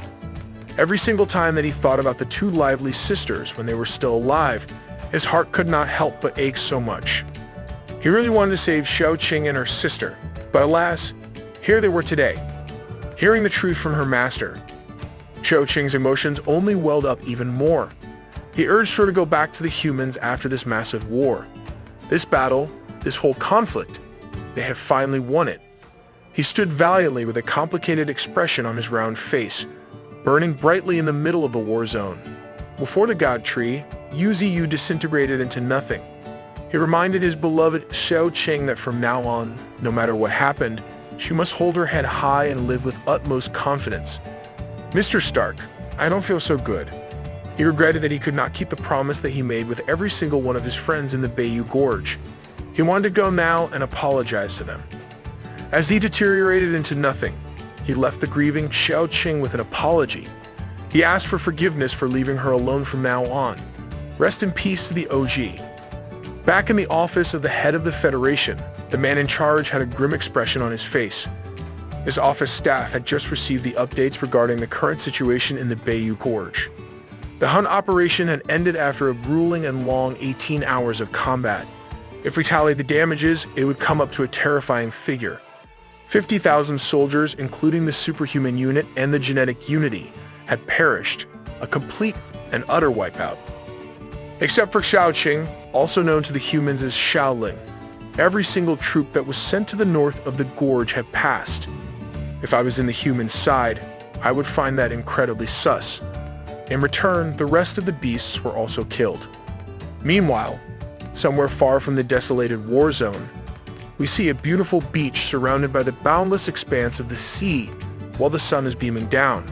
Oh snap, is this a beach episode all of a sudden? But hidden in the depths of this sea is an environment that nurtures countless terrifying beasts. A first-order transcendent baleen whale can be seen leisurely swimming around with menacing eyes. This beast dwarfs the regular whales in these depths. Zooming out in the frame, the mighty baleen whale was nothing out of the ordinary at all as the colossal killer whale king. A transcendent fifth-order beast holds the whole sea as his domain. Hell no, that's a big boy right there. The eyes of the beast in the depths shine with a savage gaze. We're only getting started. Out of nothing but an infinite void, we see the familiar sight of UZU's system notification appearing and acting out as if it were glitching. It was trying to send a reminder that the system had been damaged. Since it was damaged, it naturally started to enter backup mode. And with the next reminder, system activation had finally commenced once again. UZU's round core was intact and deep in slumber. He slowly opened his eyes as he heard an unfamiliar voice calling out his real name. He was startled as he faced the screen of the system that he knew all too well. He immediately panicked as he remembered his last memories. He was sure that he died, so why was he still alive? He did not know where he was, and the surroundings were pitch black to the point that he could not see anything. The voice that called out to him and woke him from his slumber confirmed that he really died earlier. The glitched out system had simply entered the settlement interface. He calmed down a little as he got the confirmation that he had really passed away. The remaining question in his mind was why his consciousness still existed. In conjunction with that, would he be reincarnated again? The glitched out system explained that even though he had died, it was still not over. Everything in the world would continue to operate as usual. As UZU, he was completely wiped out, but as the willow tree, he was not dead yet. This revelation painted a curious expression on his face. He ardently asked the glitched out system what it meant by this cryptic information. The system started to glitch even more. The system was finally rebooting. It meant that the world would soon come to an end. In an enigmatic fashion, the system declared that UZU must be dead when the darkness falls in order to become a true god. With a serious tone, he asked if the ones that would bring the darkness would be the humans. The system only informed him that there were much scarier creatures than human beings out in the world. After this war, that's not very reassuring at all. Row. So now, the system would give him an even greater strength, and it would give him a new lease on life once again. But there was a condition. Someday in the future, when disaster strikes, he must heed the system's request for help unconditionally. When asked if he was willing to accept this deal, he did not hesitate to agree as it was not like he had any other choice in this matter. The system confirmed that he was right. He had no control over this situation at all. His core started to become enveloped in a magical white smoke. But before anything happened, he wanted to ask the system one final question. He simply asked who the hell this entity known as the system was. It went silent for a moment, but the only answer it gave was that he would only find the answer to this question when the time was right. From the round core, he started to fuse into the magical white smoke. It was starting to form an image that resembled a human. This was UZU, a handsome form of a man with long hair made up of the power of the system. With a smile on his face, he was ready to get things started. Our boy looks majestic as a mofo. Back in the battlefield, Shaoqing was still kneeling in front of the place where her master had passed. She was still in shock and intense grief. With her lifeless eyes, she started to see bright glowing magical lights slowly emerge. From just a few, they multiplied to the point that they surrounded everything around her. In her hands appeared the brightest light form of them all. In the deeply cratered Bayou Gorge, giant roots started to appear and move about with life. The bright lights turned up to the point of swallowing the whole area. With a small round core floating in her hands, the magical roots started to surround Shaoqing. To her surprise, the roots that quickly sprawled all throughout the mountains started to pick up every single beast that had passed away in combat. On one side, the broken-down Sparky, the legion of mutant rats, Leng Feng, Qing Chuan, and Qian Xin, also known as Thorn, started to ascend with the roots gripping them with care.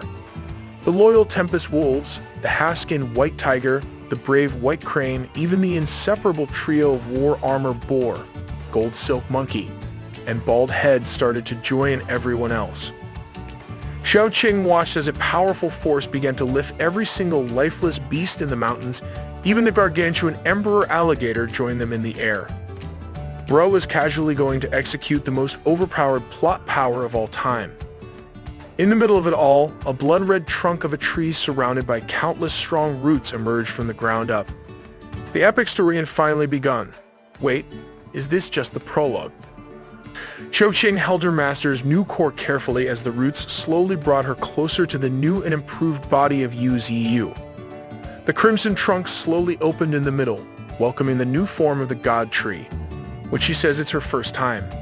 The core started to emit a blinding light, signaling the beginning of a new era. She held the round blue core as she sincerely pleaded for her master to live once again with every one of the beasts. While holding the lifeless bodies of the valiant warriors of the recently destroyed Beiyu Gorge, the core started to travel towards its rightful place at the center of the new crimson tree. As soon as it reached the crevice of the body, an immaculate light of life started to blast everywhere as far as the eye could see. The already impressive crimson trunk started to grow even further, growing at a fantastical pace. In just a moment, the bare body of the tree started to have bountiful flowers blossoming in every branch. The once burned-out branch started to materialize once again, now turning into a majestic golden color, looking more powerful than ever. Oh snap, his branch just got upgraded into premium. The new God Tree stood tall and strong with improved golden branches and abundant, beautiful leaves resembling gorgeous cherry blossoms. Yu Ziyu raised one of his newly spawned golden branches to the air, intending to find out just how powerful he had become. With a swift slashing movement, he materialized a resplendent willow leaf knife in the distance. Surprisingly, he did not just release the willow leaf knife without a target. It was so sharp that it tore through the fabric of space itself, creating a dimensional rift. Ain't no way he got this much of a power-up. That's hype. Outside of the world's atmosphere, a satellite station that had no idea what was happening was destroyed and cut in half as the powerful willow leaf knife opened a dimensional rift right in front of it. Just like that, the dimensional rift started to close and the destroyed satellite station was knocked out of orbit. In a single sweep, the God Tree cost humanity a hefty number of resources with this one. Rest in peace, astronauts. Through his branches and leaves, he started to emit a stunning rain of light. It was so beautiful that it stopped Xiao Qing in her tracks. Once these droplets of pure light started to land on the skin of the bloodied woman, the results were unbelievable. Every single wound and injury in her body, internal or external, healed just like that. Similarly, every single lifeless body of the beasts held by the God Tree's roots was subjected to the miracle rain of light. This is what we need. The gold silk monkey that passed away due to the painful poison that destroyed his body started to open his eyes once more. The supposed skin paw of the white tiger stepped into the ground like it was brand new. The loyal white crane, peregrine falcon faction, the tempest wolves, and the king of the beasts were once again full of life with newfound strength. The emperor alligator, who fought through hell against tens of thousands of soldiers by himself, was now full of vigor once again. The trio that we love, Gold Silk Monkey, War Armor Boar, and Bald Head, looked battle-ready at any time. Blue Mantis and Sparky looked as cool as ever. King Kong and the rest of the primate faction celebrated in their own resurrections. Leng Feng, Qing Chuan, and Qian Xin appeared confused and rightfully so. They remembered dying just a few hours ago. Sparky remembered being reduced to ashes and vanishing, while Blue Mantis recalled the pain of being eaten by his own friend. Before they could even process what was happening, Thorn was already crying tears of joy as she rushed towards the white tiger and her friends. This put an end to their confusion and replaced it with joy. Leng Feng welcomed his mutant wrath that he considered his very own kids with open arms. Brother got that rat family. Even some of the gorillas exchanged meaningful moments with their brothers and sisters in arms. The trio of Monkey, Boar and Honey Badger were back to their usual shenanigans. Amidst all the celebrations, some people were confused about the woman in front of the god tree. Xiaoqing, now healed of all her injuries, stood in disbelief as she witnessed everything happening with her own eyes. The new Yu looked more powerful and menacing than his previous form. Xiaoqing tried to call out to her master. He slowly opened his eyes as he began to awaken himself. He addressed every single one of his present subordinates. This time, in the battle against humans, they had successfully won. Every citizen of the destroyed Beiyu Gorge started to celebrate at the announcement of their master. He admitted that he was mistaken from the start, acknowledging that he was wrong to think that by remaining neutral, they could avoid war. He was far too naive, and that's why things had escalated. This humiliation and pain they had endured urged him to rally everyone to repay it to the enemies. From now on, each of them needed to reassert their position against humanity. They're going on the offense. I'm all in for this. They needed to go hard and ensure that humans would never dare set foot in their place again. The Emperor Alligator asked his master what they should do from now on. The humans thought that the god tree was dead. If they knew that he had survived the brutal spiritual missile, they would definitely invade with full force once again. In preparation for this, they needed even more allies. They truly needed to bolster their forces since the beasts in the Beiyu Gorge were not enough. He ordered everyone to search and scour the mountain ranges in the vicinity within 5 days. They must bring all the exotic beasts to him, regardless of whether they had good innate abilities or not. Those who refused to submit and come back to him would be killed immediately. Every beast was roused into another savage mission as he mandated them to subdue as many as they could. That's when something caught the god tree's attention. He called out to Bald Head, who had been acting highly unusual, more than he normally did. When asked what was wrong with him, Bald Head and the Tempest Wolves simply rushed towards Xiaoqing's side, crying tears of joy. That's so heartwarming, man. Xiao Ling was also the one that welcomed him in the afterlife earlier. It only occurred to the god tree that in the eyes of his original beasts, Xiaoqing and Xiao Ling had already passed away a long time ago. He felt joy as he witnessed this heartwarming reunion. It must have been nice for them to see her again now. Sadly, this could not go on any longer as he reluctantly ordered Xiaoqing to go back to the human side. They needed her on the other side as they simply could not live without her valuable help. With newfound joy and life in her eyes, she agreed to the mission given to her by the god tree. After 5 days, the second stage of spiritual recovery would start, so they needed to move quickly. Meanwhile, the two men, Leng Feng and Qing Chuan, were blushing and still wondering who Xiaoqing was. They may not have known who she was, but they were certain of her beauty. Out in the desert, quite a distance away from the chaos of the Beiyu Gorge, 2 sets of massive beasts' footprints could be seen marking the hot sand. A familiar fiery red tail wagged in the air. In perfect human speech, the owner of the tail complained about a beast called the Desert King Cobra for wasting so much of their time. A horned beast tried to politely calm his big sister down, as she had been cursing too much. This duo was none other than the Fire Fox Nine Tails and the Demon Cow. Nine Tails was incredibly annoyed as she continued to curse. If it were not for the snake, they would have already gone to their master's side. The Nine Tails and the Demon Cow, 2 of the strongest transcendental beasts under Yu, were finally coming home. They are about to work extra overtime time make up for missing the war. Down in the underground city, everything had been ruined in one fell swoop. This was the area that the spiritual missile had ravaged with the most destructive force. Qing Chuan kneeled in defeat as he looked at the decimated fruit of his labor.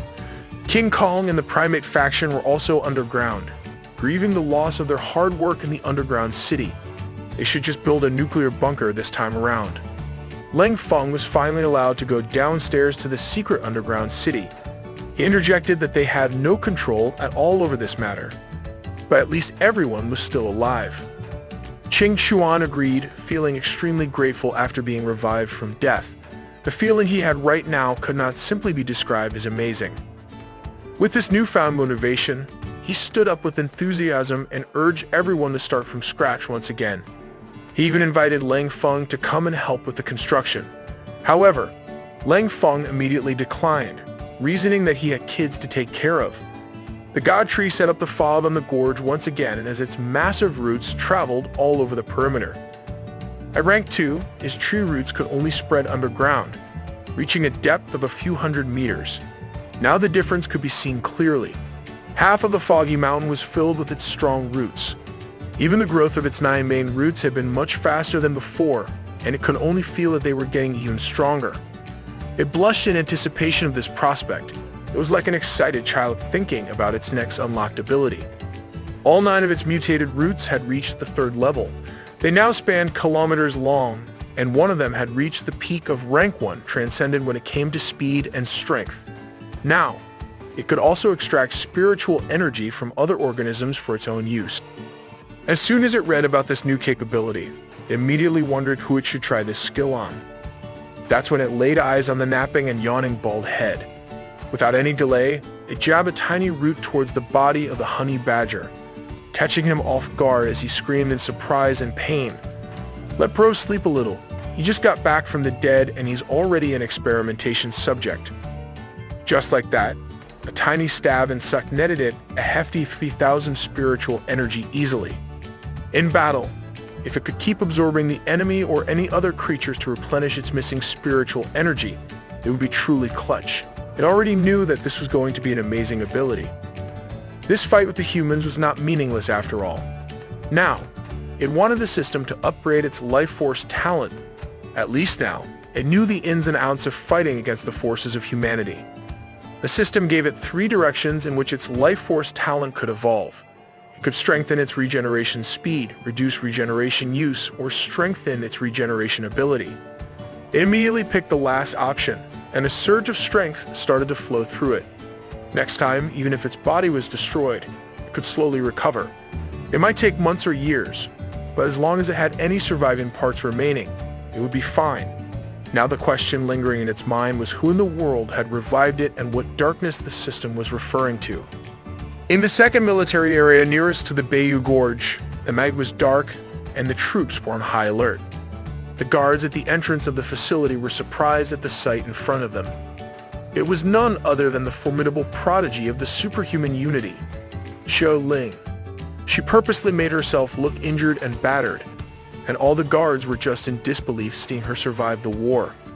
She quickly cleaned herself and took a shower at the base camp. Cover your eyes, kids. Xiao Ling was going to start helping her master investigate General Li this time around. He wanted to know just what an awakener was, as mentioned by the general. She felt conflicted as she was now away from her master once again. She walked the empty halls of the 2nd military area and headed directly to the clean and neat office of General Li. She rummaged through the files on his computer but failed to find any relevant information or confirmation at all. You gotta find the general's hidden folders. That's when something in her peripheral vision caught her attention.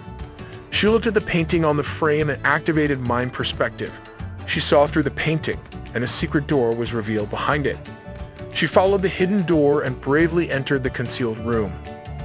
The thing she saw as soon as she entered were a big game changer. She was shocked at the sight of this discovery. I bet what she found is similar to what was in Aaron's basement in Attack on Titan. Back at the Bayou Gorge, the god tree had been exercising and practicing another one of its new abilities. It was the spiritual field that encompassed almost the whole gorge. Within this technique, everything was its domain. Using the spiritual field to surround everything around it within a radius of several miles was amazing. This should have little to no impact on opponents on the same level as itself. However, using this could reduce the strength of weaker foes. As it upgraded this practical skill, the range and strength would undoubtedly get even better. Suddenly, it was interrupted by Xiaoqing, who took on her spirit form to eagerly report back to it. She had finally found the thing her master was looking for. She found evidence to support that General Li had awakened from a previous era. He had the memory of a sword cultivator. Are you saying that we got transmigrators now? We're beefing with other isekai protagonists. In the general's secret room, she found an alchemy furnace and other things that undoubtedly belonged to a previous era. Not only that, but she also discovered a book that recorded everything. The god tree eagerly asked what was recorded in the mysterious book. She explained that in the past era, Taoism had manifested in the world. There used to be hundreds of ethnic groups back then. All these groups and all the living organisms possessed great supernatural power. At the end of the era, everything turned into a chaotic mess. Those who had great supernatural powers tried to change and challenge fate. But in the end, they were all suppressed, and their souls were scattered, never to be reborn again. Usually you wondered how cultivation managed to resurface right now. According to General Lee's detailed description, mediocre characters like himself had survived the previous era purely through luck. With that in mind, it was much more difficult for a truly talented person from the previous era to reincarnate and return to the current times. So, you're saying the General was just a low-tier isekai man? Are we about to see some truly OP opponents in the future? He pondered this legendary ancient cultivation era. Maybe it was all because spiritual energy had appeared once again. He thought about how, in the end, the mighty power of past practitioners disappeared and was permanently erased. In the grand scheme of things, they became just another legend to be told. After humanity's loss and with the second spiritual awakening approaching, it seemed that they wouldn't come again for a short period of time. Even though General Lee had died, he had left 8 disciples. Those 8 would certainly split the forces among themselves. Xiao Qing warned her master that these humans were a race not to be underestimated at all costs. She wanted to use this chance properly. She wanted to reach the highest position in the Federation and grasp authority from the inside. If she's running for president, she would have my vote. Xiaoling 2024. Even if she failed, she vowed to never let humans become an obstacle for her master ever again. The unbridled determination could be seen in her eyes as she promised herself and her master that she wouldn't let the tragedy they had endured happen once again. In the Raya Mountain, the dry conditions and treacherous terrain have given birth to some extraordinary beasts. In one of the dangerous areas of the mountain, a massive rock formation has been drilled through by beasts, making it a place for a colony. Abnormally large red ants littered the ground of this massive and dark nest. It seemed like they had just seen someone coming into their home unannounced. A familiar golden figure could be seen walking slowly and forcefully towards the unsuspecting insects. Sparky, with his significantly smaller frame, stood amongst the red ants as if it were his own home.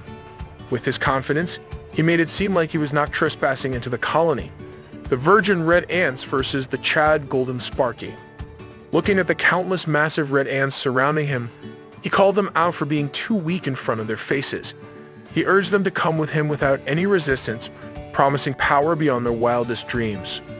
This invitation was naturally answered with the simultaneous charge of the massive red soldier ants.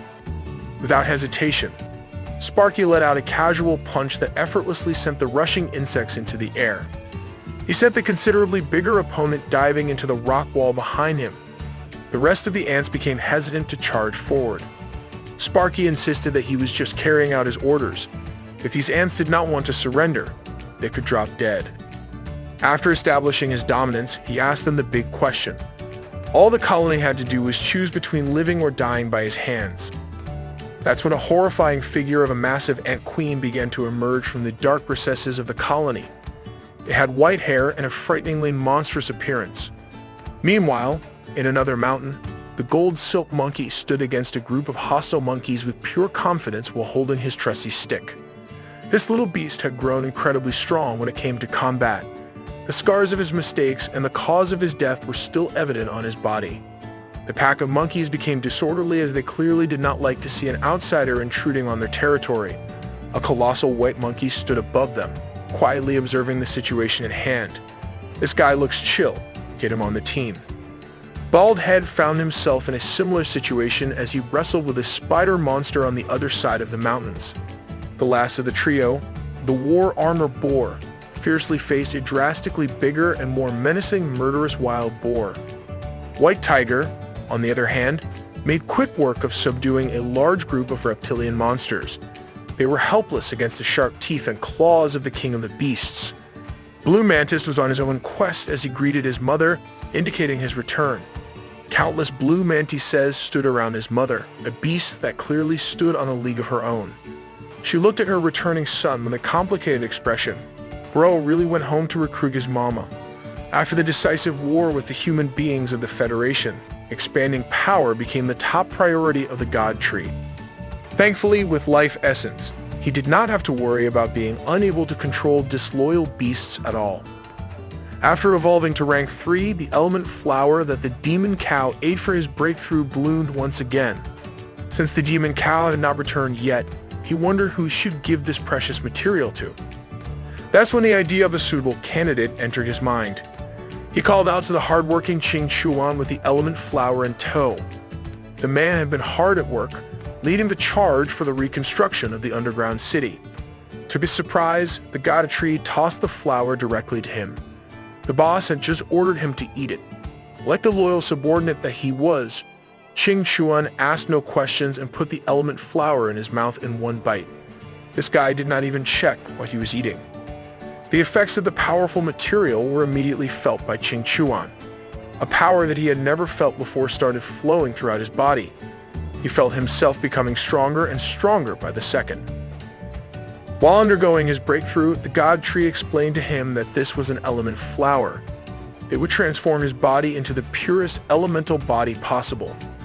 The God Tree knew that Qing Chuan had normal talent when it came to cultivation, but this was not an issue at all.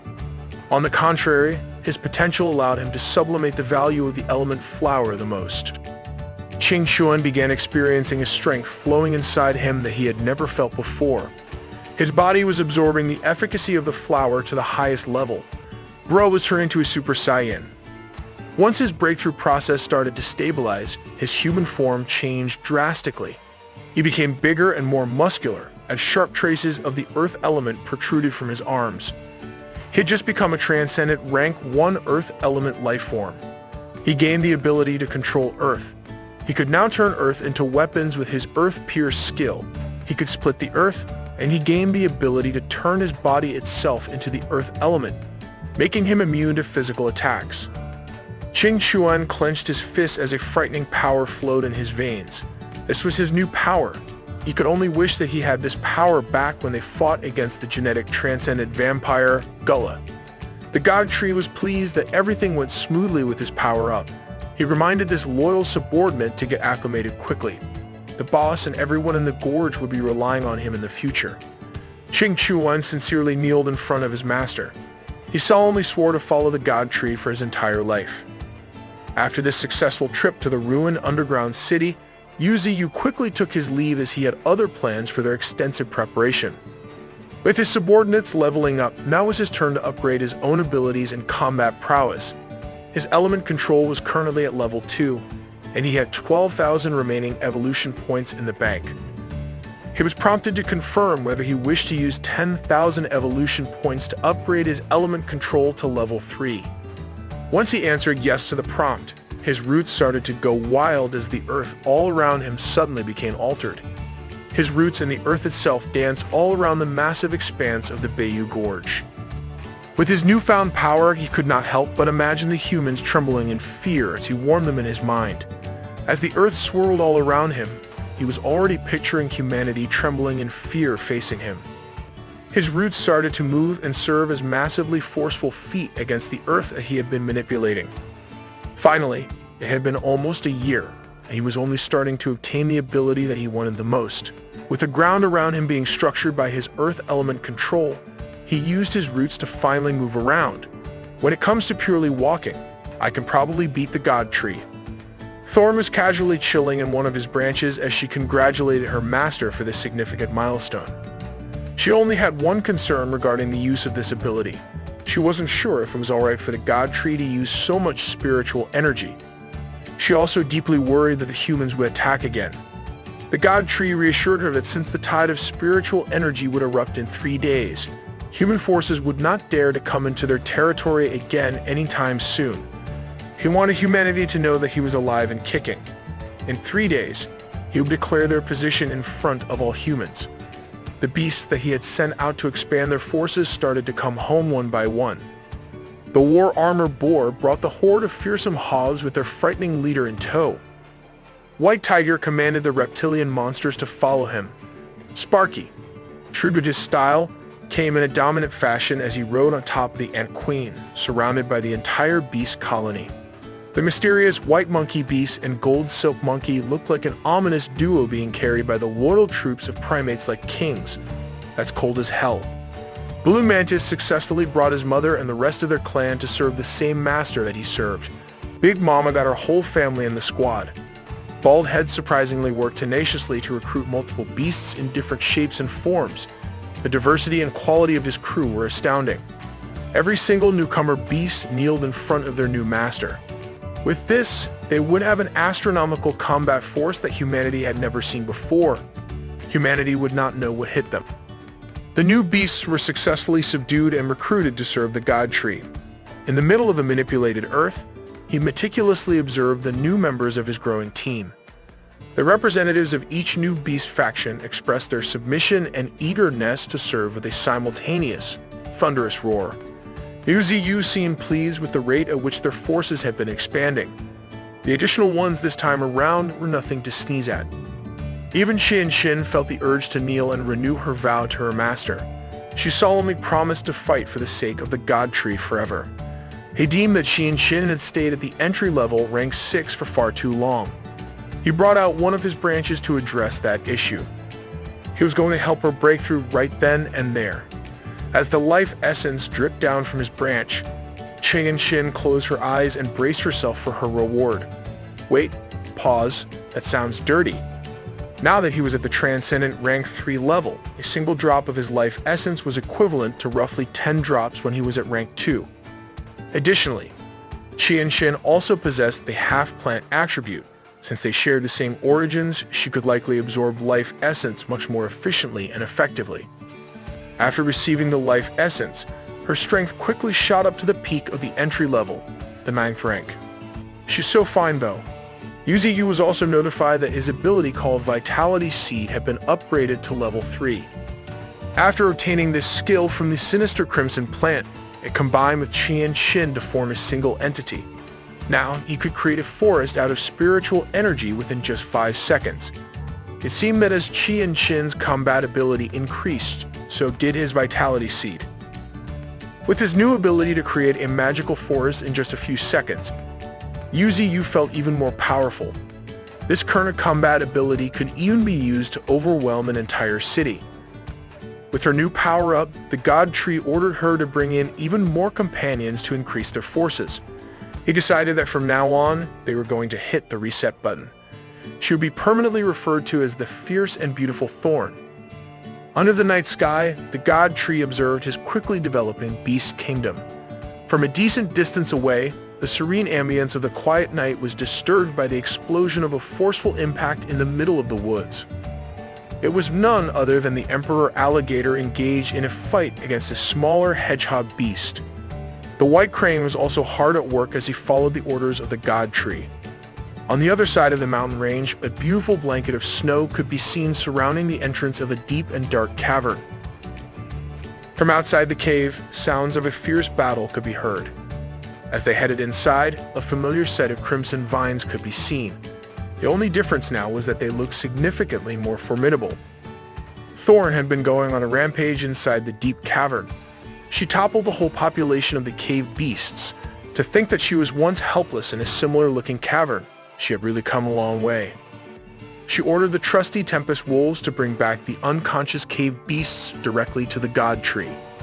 Wild beasts of all shapes, sizes, species, and forms flocked towards the direction of Bayou Gorge obediently. Coming from the deep and dense woods, they soaked in the power of the spiritual pond one by one. As they emerged from the magical water, they became new and improved versions of themselves. Yu's attention was caught by a particular beast bound by his golden branch. It was the hedgehog beast. It seemed that this beast had the chance to use a powerful ability to escape when it had the opportunity. It was simply captured due to the sheer number of beasts that hunted it down. As Yu brought his branch down towards the hedgehog, it panicked and quickly signaled its willingness to submit to the god. It was just afraid that this transcendental being would kill it. Yu was disheartened that such a powerful creature was so cowardly. Suddenly, he felt something that put him on high alert. Oh snap, what the hell is it this time? He panicked as soon as he sensed a strong power coming close to them. Its spiritual energy was 10,000. No, it was 20,000. As it came closer, the power level reached 30,000. This beast was none other than a brown panda joyfully and leisurely walking alongside Ching Chuan. He was so lively that he was even singing to himself. Bro was pressed because he felt the energy of a cuddly plushie. He asked Ching Chuan if the god tree he had heard about was really that strong. He was also curious if the rumors were true that they had truly been gathering nearby mutated beasts. Yu Ziyu did not waste time and sent one of his roots toward the beast. He was surprised to see and hear the panda speaking human language so fluently. He asked if this beast was the same panda that escaped from a zoo. The panda confirmed that it was him. He boasted that thousands of humans had tried to chase and capture him. In the end, he still successfully escaped because, according to him, humans are just dumb. He was already addressing Yu Ziyu as his Lord God Tree. He excitedly asked to be given a name. The god tree reassured him that they would talk about that later. For now, they should climb onto his roots so they could travel quickly to the heart of the gorge. With childlike enthusiasm, the panda told him that there would be no need for a ride. He would simply roll until they got there. He claimed that this method would be way faster. He jumped and tucked his body in. He began to roll clumsily, painfully bouncing off the ground and obstacles multiple times. This boy is an absolute crackhead.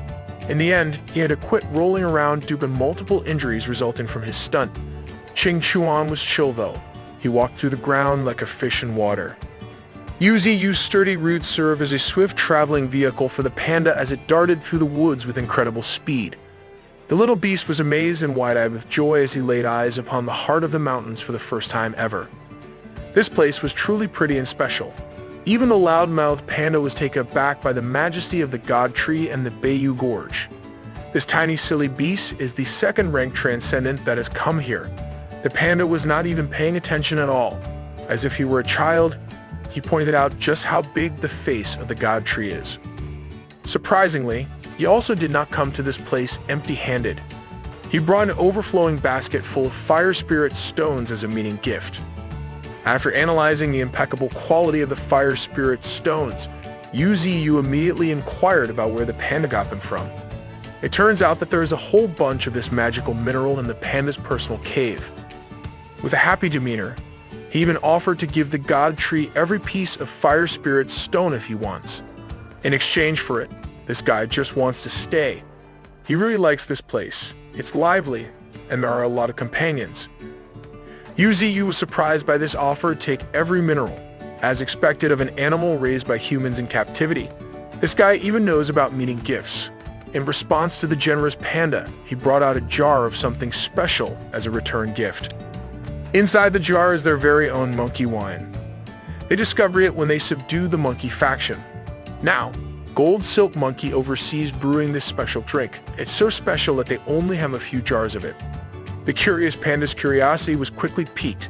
He couldn't wait to open it, and when he did, a mouth-watering pleasant aroma exploded out. Even the quiet Ching Chuan couldn't help but take a little look at the contents.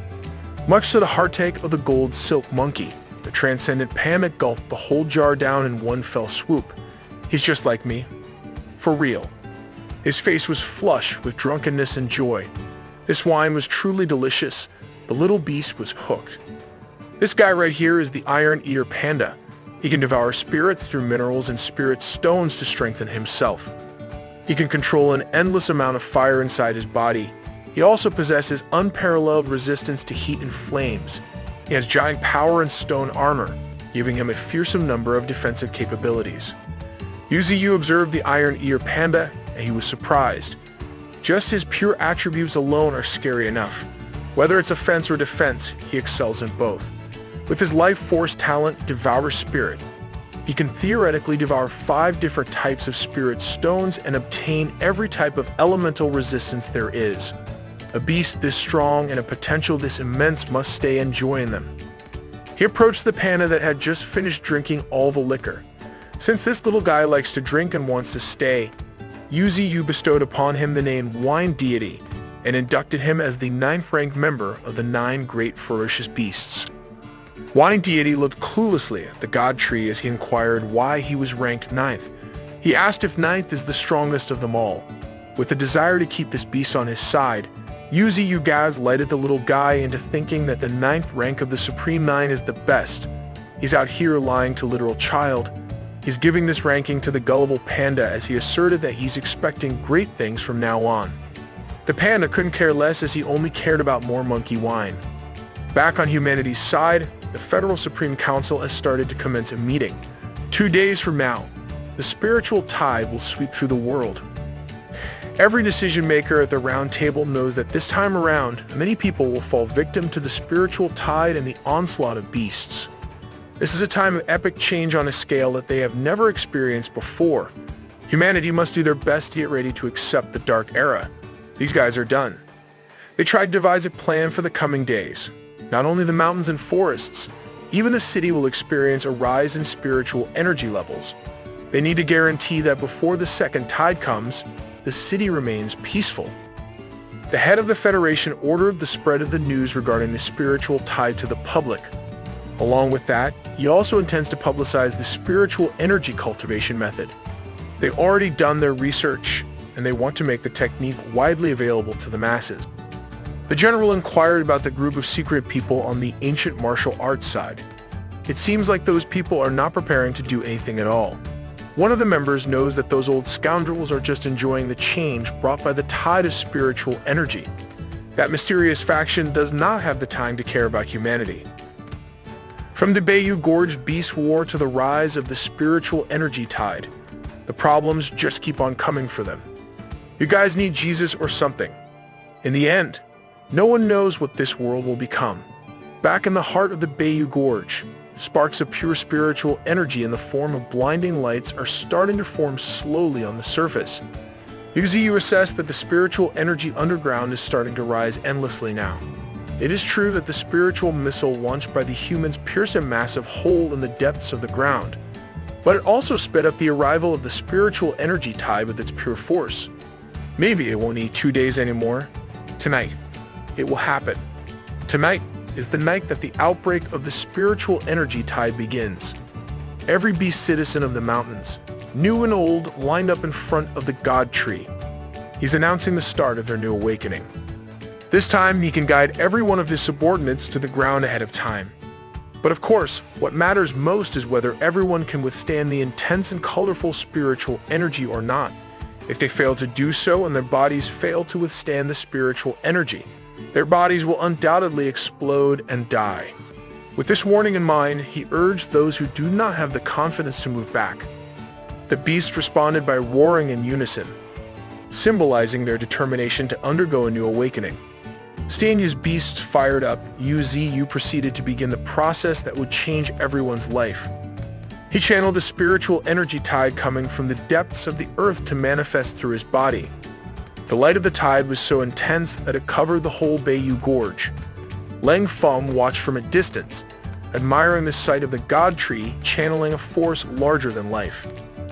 Sparky and Blue Mantis looked at each other as they felt an endless increase in their powers.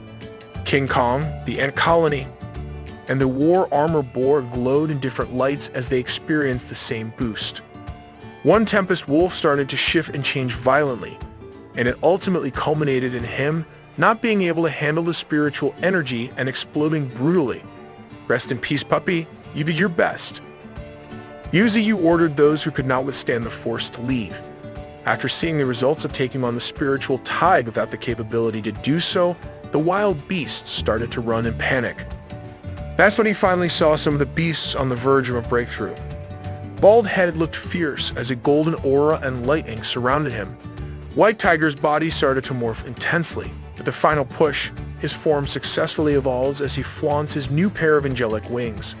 Both Bald Head and the White Tiger are now in the first rank of transcendence. In the upcoming 48 hours, every one of them will keep getting stronger. The White Crane and the Peregrine Falcon faction tried their best to endure the excruciating evolution. Meanwhile, all sorts of wild beasts, whether on land or in the sky, rushed towards the direction of the spiritual tide. This was what Yu was waiting for. As the spiritual tide appeared, endless beast hordes emerged. Seeing the stampede from afar reminded him of when he first became a tree. Back then, he only gained a mere 149 evolution points. This time around, it's his time to grind. He wonders just how many evolution points he will get this time. With his new fearsome form, he wondered if he would acquire 1,000 or maybe 10,000. Maybe it's way more than that. Maybe he'll acquire millions. Here comes the money. The humans have finally detected the significant increase in spiritual power around the Bayou Gorge. The spiritual power they unexpectedly discovered is as high as 800,000. The more terrifying part is that it was still rising at the moment. It will soon break through 1 million. They had no idea what was going on. As far as they know, the beasts of Bayou Gorge have been wiped out in the war alongside the human forces. The only explanation that would make sense was that the monster they dubbed as the Demon Tree has not been destroyed yet. The one in charge ordered for the surveillance satellite focus on the Bayou Gorge. They could not believe that they had no information regarding the situation until now. They only discovered that they have lost the connection with the surveillance satellite right now. Someone must get fired from this department, bro. The leader could not help but bang the desk in frustration. Detecting 800,000 spiritual power out of nowhere felt like a cruel joke. How can humanity even fight back this time around? The spiritual missile not only failed to kill their biggest opponent, but it also made it even more powerful. After dealing with the charging beast horde, UZU has gained a whopping 720,000 evolutionary points in the bank. He did not expect that this wave would create a large number of First-Order transcendent beasts. If he had not reached the Third Order himself, this fight would have been extremely difficult to handle. Among the countless beasts that he faced, 2 monsters stood out. He captured both the ancient behemoth, woolly mammoth, and the ancient behemoth, dinosaur. Bro is casually building Jurassic Park out here. He found it unbelievable that not only the gargantuan woolly mammoth, but even the ancient dominator dinosaur has awakened. If even more dinosaurs return, even the wildest beasts atop the pyramid of hunters would have to make way.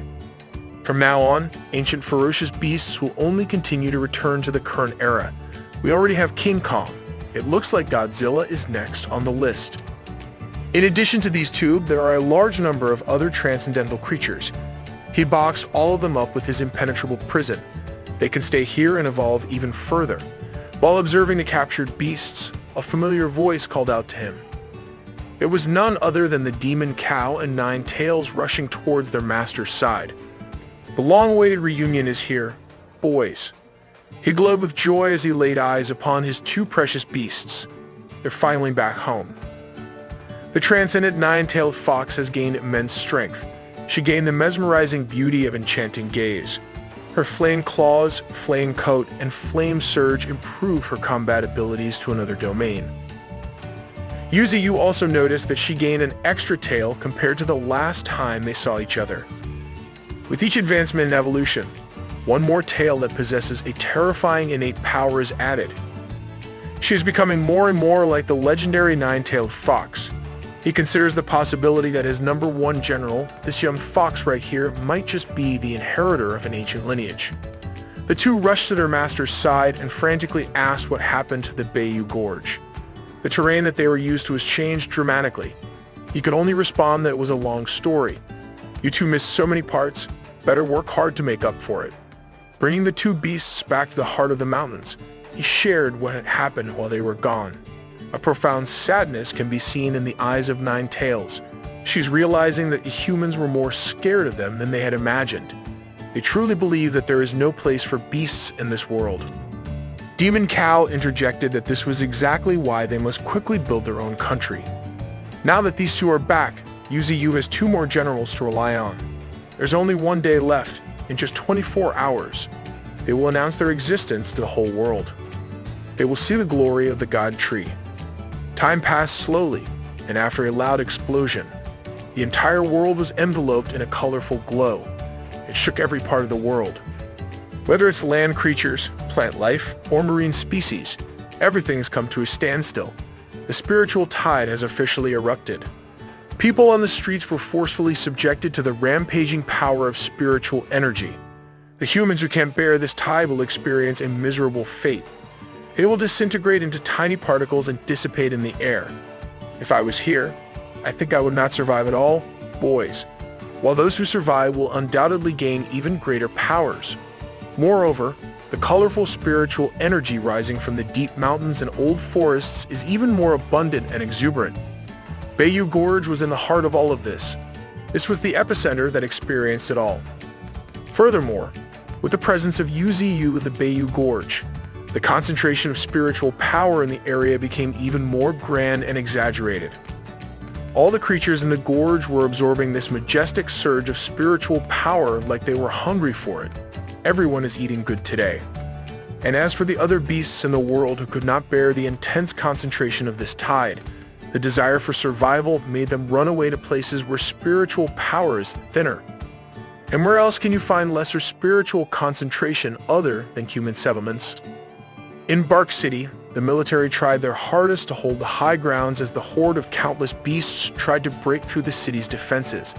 They absolutely cannot let these monsters enter. The wild fleeing beasts tried their hardest to barge into the city as the military rained down bullets upon them. Out of nowhere, a massive foot came stomping down on the unsuspecting guards on their high ground. There was a colossal elephant that rushed through with brute force, breaking the wall that separates the beast horde from the city. The wild wolves were the first ones to capitalize on the chance as they chomped down on the soldiers. In Ghazi City, a familiar sight can also be seen under the bright full moonlight. In Bangor City, countless monstrous bees littered the sky under a blood moon. They've ravaged the city and literally drained the life out of the masses. In Yasu City, a collaboration between different beasts brought down the bustling metropolitan area. Is this the city of feeders and noobs? But their rampage could not go on forever. The beasts found something strange coming down from the sky. It was a nuclear bomb headed right into the heart of the city.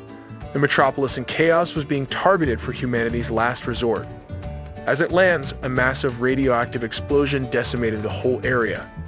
Izu City has successfully eradicated 80% of the mutant beasts. In addition to that, 5 other cities are currently under attack.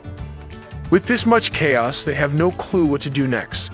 They even considered the option of dropping even more nuclear weapons. At the Bayou Gorge of China Federation, something unbelievable is taking place.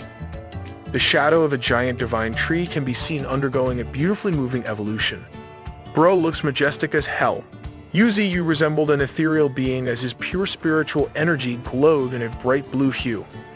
In this ghostly form, he could perceive the world on a different level. He saw the distant lights belonging to human cities.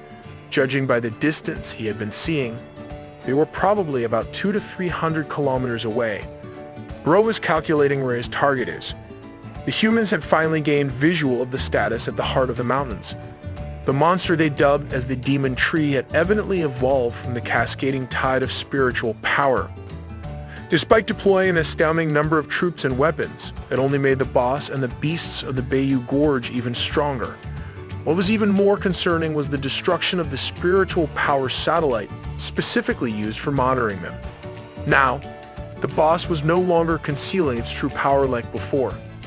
In their estimation, they found its power level to be a staggering 1.8 million. A high-ranking official expressed his contempt for the Demon Tree. In his eyes, it had killed too many of their people.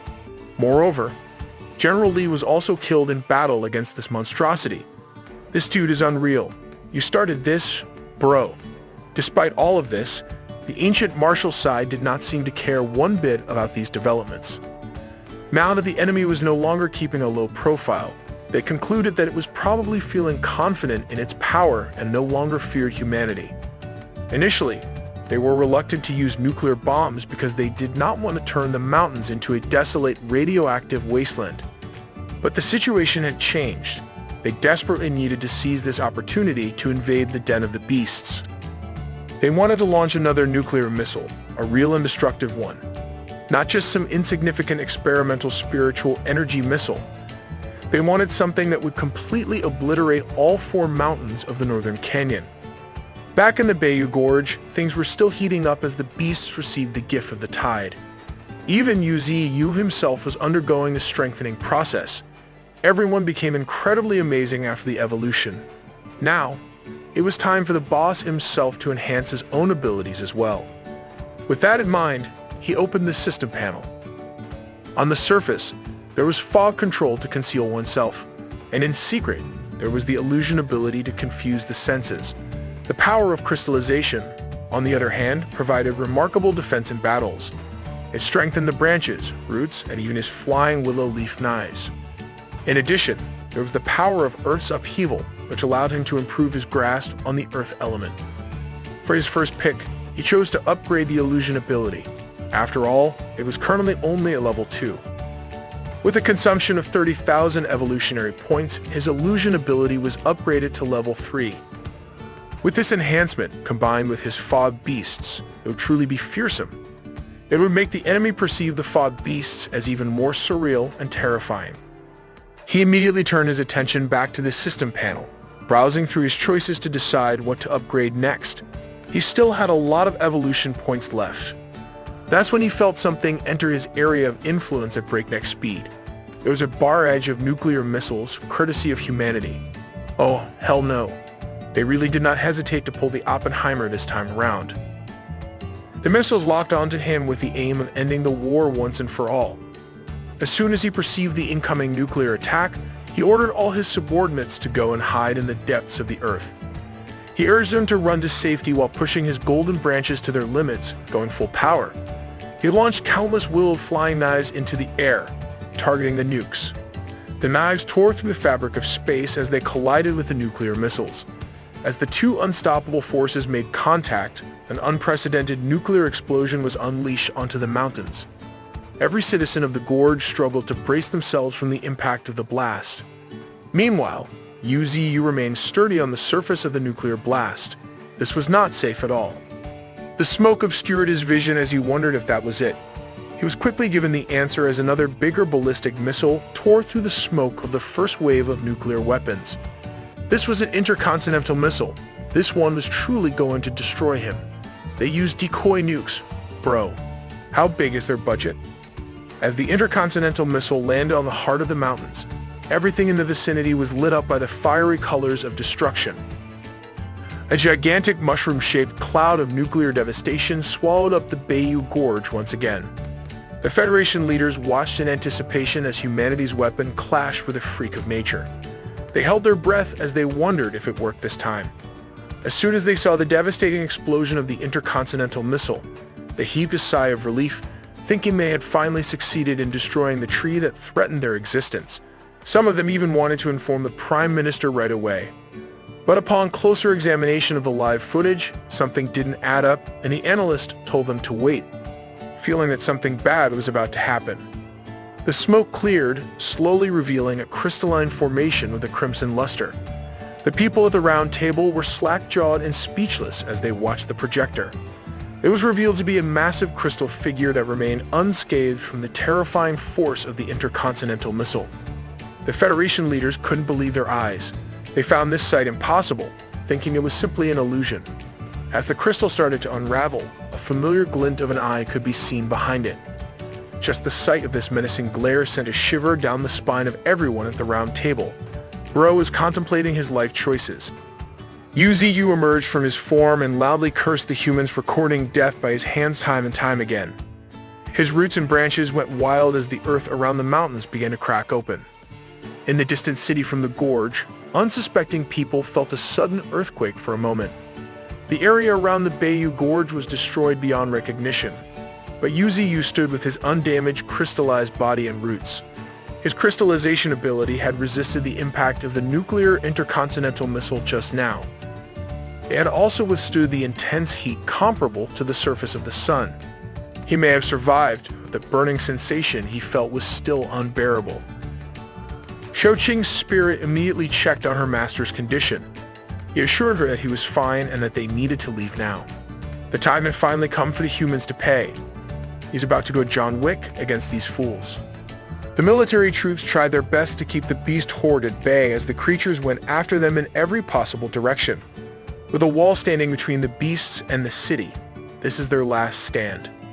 They psyched themselves up as they rained down bullets in the air and on land. All they know is they must never let the enemy rush in at all costs. No matter how hard they hustled, the beasts eventually started to gain the upper hand. It started from the top of the wall as the mutant beast swarm found its way directly into the enemy lines. In conjunction with that, the land beasts have also successfully managed to eliminate all the soldiers under the wall and break through the fortification. As soon as the colossal land monsters got into the wall, a single awakened soldier immediately responded and lunged into a beast's body, killing it with just a single blow. The gray-haired old man is determined to take care of this beast horde. This veteran awakened soldier, known as Mr. Lee, urged the troops on top of the wall to leave the monsters pouring through the hole to him. All they had to do was concentrate on dealing with those outside the city. This sudden earthquake has certainly put them in a difficult situation. In just a few seconds, it caused cracks to appear in the fortified wall. The military units on the wall brought out the big guns as they intensified the hail of bullets. They were mowing down the enemies effectively, but there are just too many mutant beasts. They are heavily relying on the artillery to keep them at bay. They truly cannot afford to let even a single beast get any closer to the city walls. Mr. Lee battled through every beast that managed to bypass the guns and artillery as he tried to raise the morale of the troops at the same time. The strength of these beasts is up to level 8, and there are way too many of them. He was certain that if they cannot deal with this horde as soon as possible, the city is as good as gone. As he jumped to attack a beast, another earthquake unexpectedly occurred again. The beast horde was taken aback at what they sensed as soon as the earthquake struck.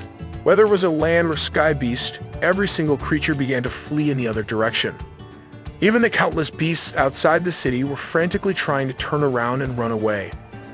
The military just attributed the beasts running away due to this sudden earthquake. Regardless of the reason, they let out a collective sigh of relief as they believed that they have managed to survive successfully. But that's when a grim feeling struck the veteran, Mr. Lee. Bro started hearing boss music. After the beast hordes scattered around, a thick fog started to envelop the area. The military troops were sent into confusion as they had no clue what was going on. That is when they started to notice that something was coming out of the thick fog. A massive crimson trunk stepped on the ground with fearsome force, with every single combat beast of the Bayou Gorge eyeing the city walls menacingly. The land and skies were not a safe space for these humans anymore. With beautiful leaves and golden branches swinging in the air, UZU has brought his savage beast army to knock on humanity's door. The veteran soldier can already feel that this is way too different from the previous spiritual wave. The surge of spiritual energy coming from this charge is like a vast ocean. He already knew that they were screwed. They don't stand a chance at all. He urged every soldier to run for their lives and get out of the walls. They must sound the alarm and get the people in the city to evacuate as soon as possible. Whoever can escape should do so, otherwise, every one of them will die. In the eyes of a human, the demon tree is finally here. UZU's roots have already extended beyond the city wall. He's already in the process of invading the metropolis with his vigorous roots. It grew all over the city to the heights that rival the high-rise buildings. Soon, every root started to connect with one another as they formed some sort of barrier. In the blink of an eye, a whole city was surrounded by the God Tree. He ordered his beast army to capture all the people residing in the city. The beasts immediately carried out the God Tree's orders as they breached the bustling city full of people. Demon Cow made quick work of capturing groups of people with his gravitational power. A beast spider trapped people in her web. A fire burned brightly, blocking the escape routes, Ninetails making sure that these people would not be able to leave at all. One resident tried to hide on the 90th floor of a high-rise building to wait for a rescue team. He was jump-scared by UZU's root breaking through the window. Imagine chilling your room and that thing breaks in. Along the way of his massive roots, people were being snatched one by one. Mr. Lee was under the rubble of the city wall as he tried to fire a normal gun while cursing the demon tree. This stunt only served to annoy UZU. He picked up the old man from the rubble and brought him closer face to face. The tiny man continued to spout nonsense that humans will not let the demon tree get away with this. He swore that they would kill UZU. The thing is, humans have already tried that multiple times. Now, they have come here to assert their position. This life and the destiny of this planet. All of it is no longer up to humanity to decide. With that sentiment in mind, UZU started his bloody revenge with the foolish Mr. Lee.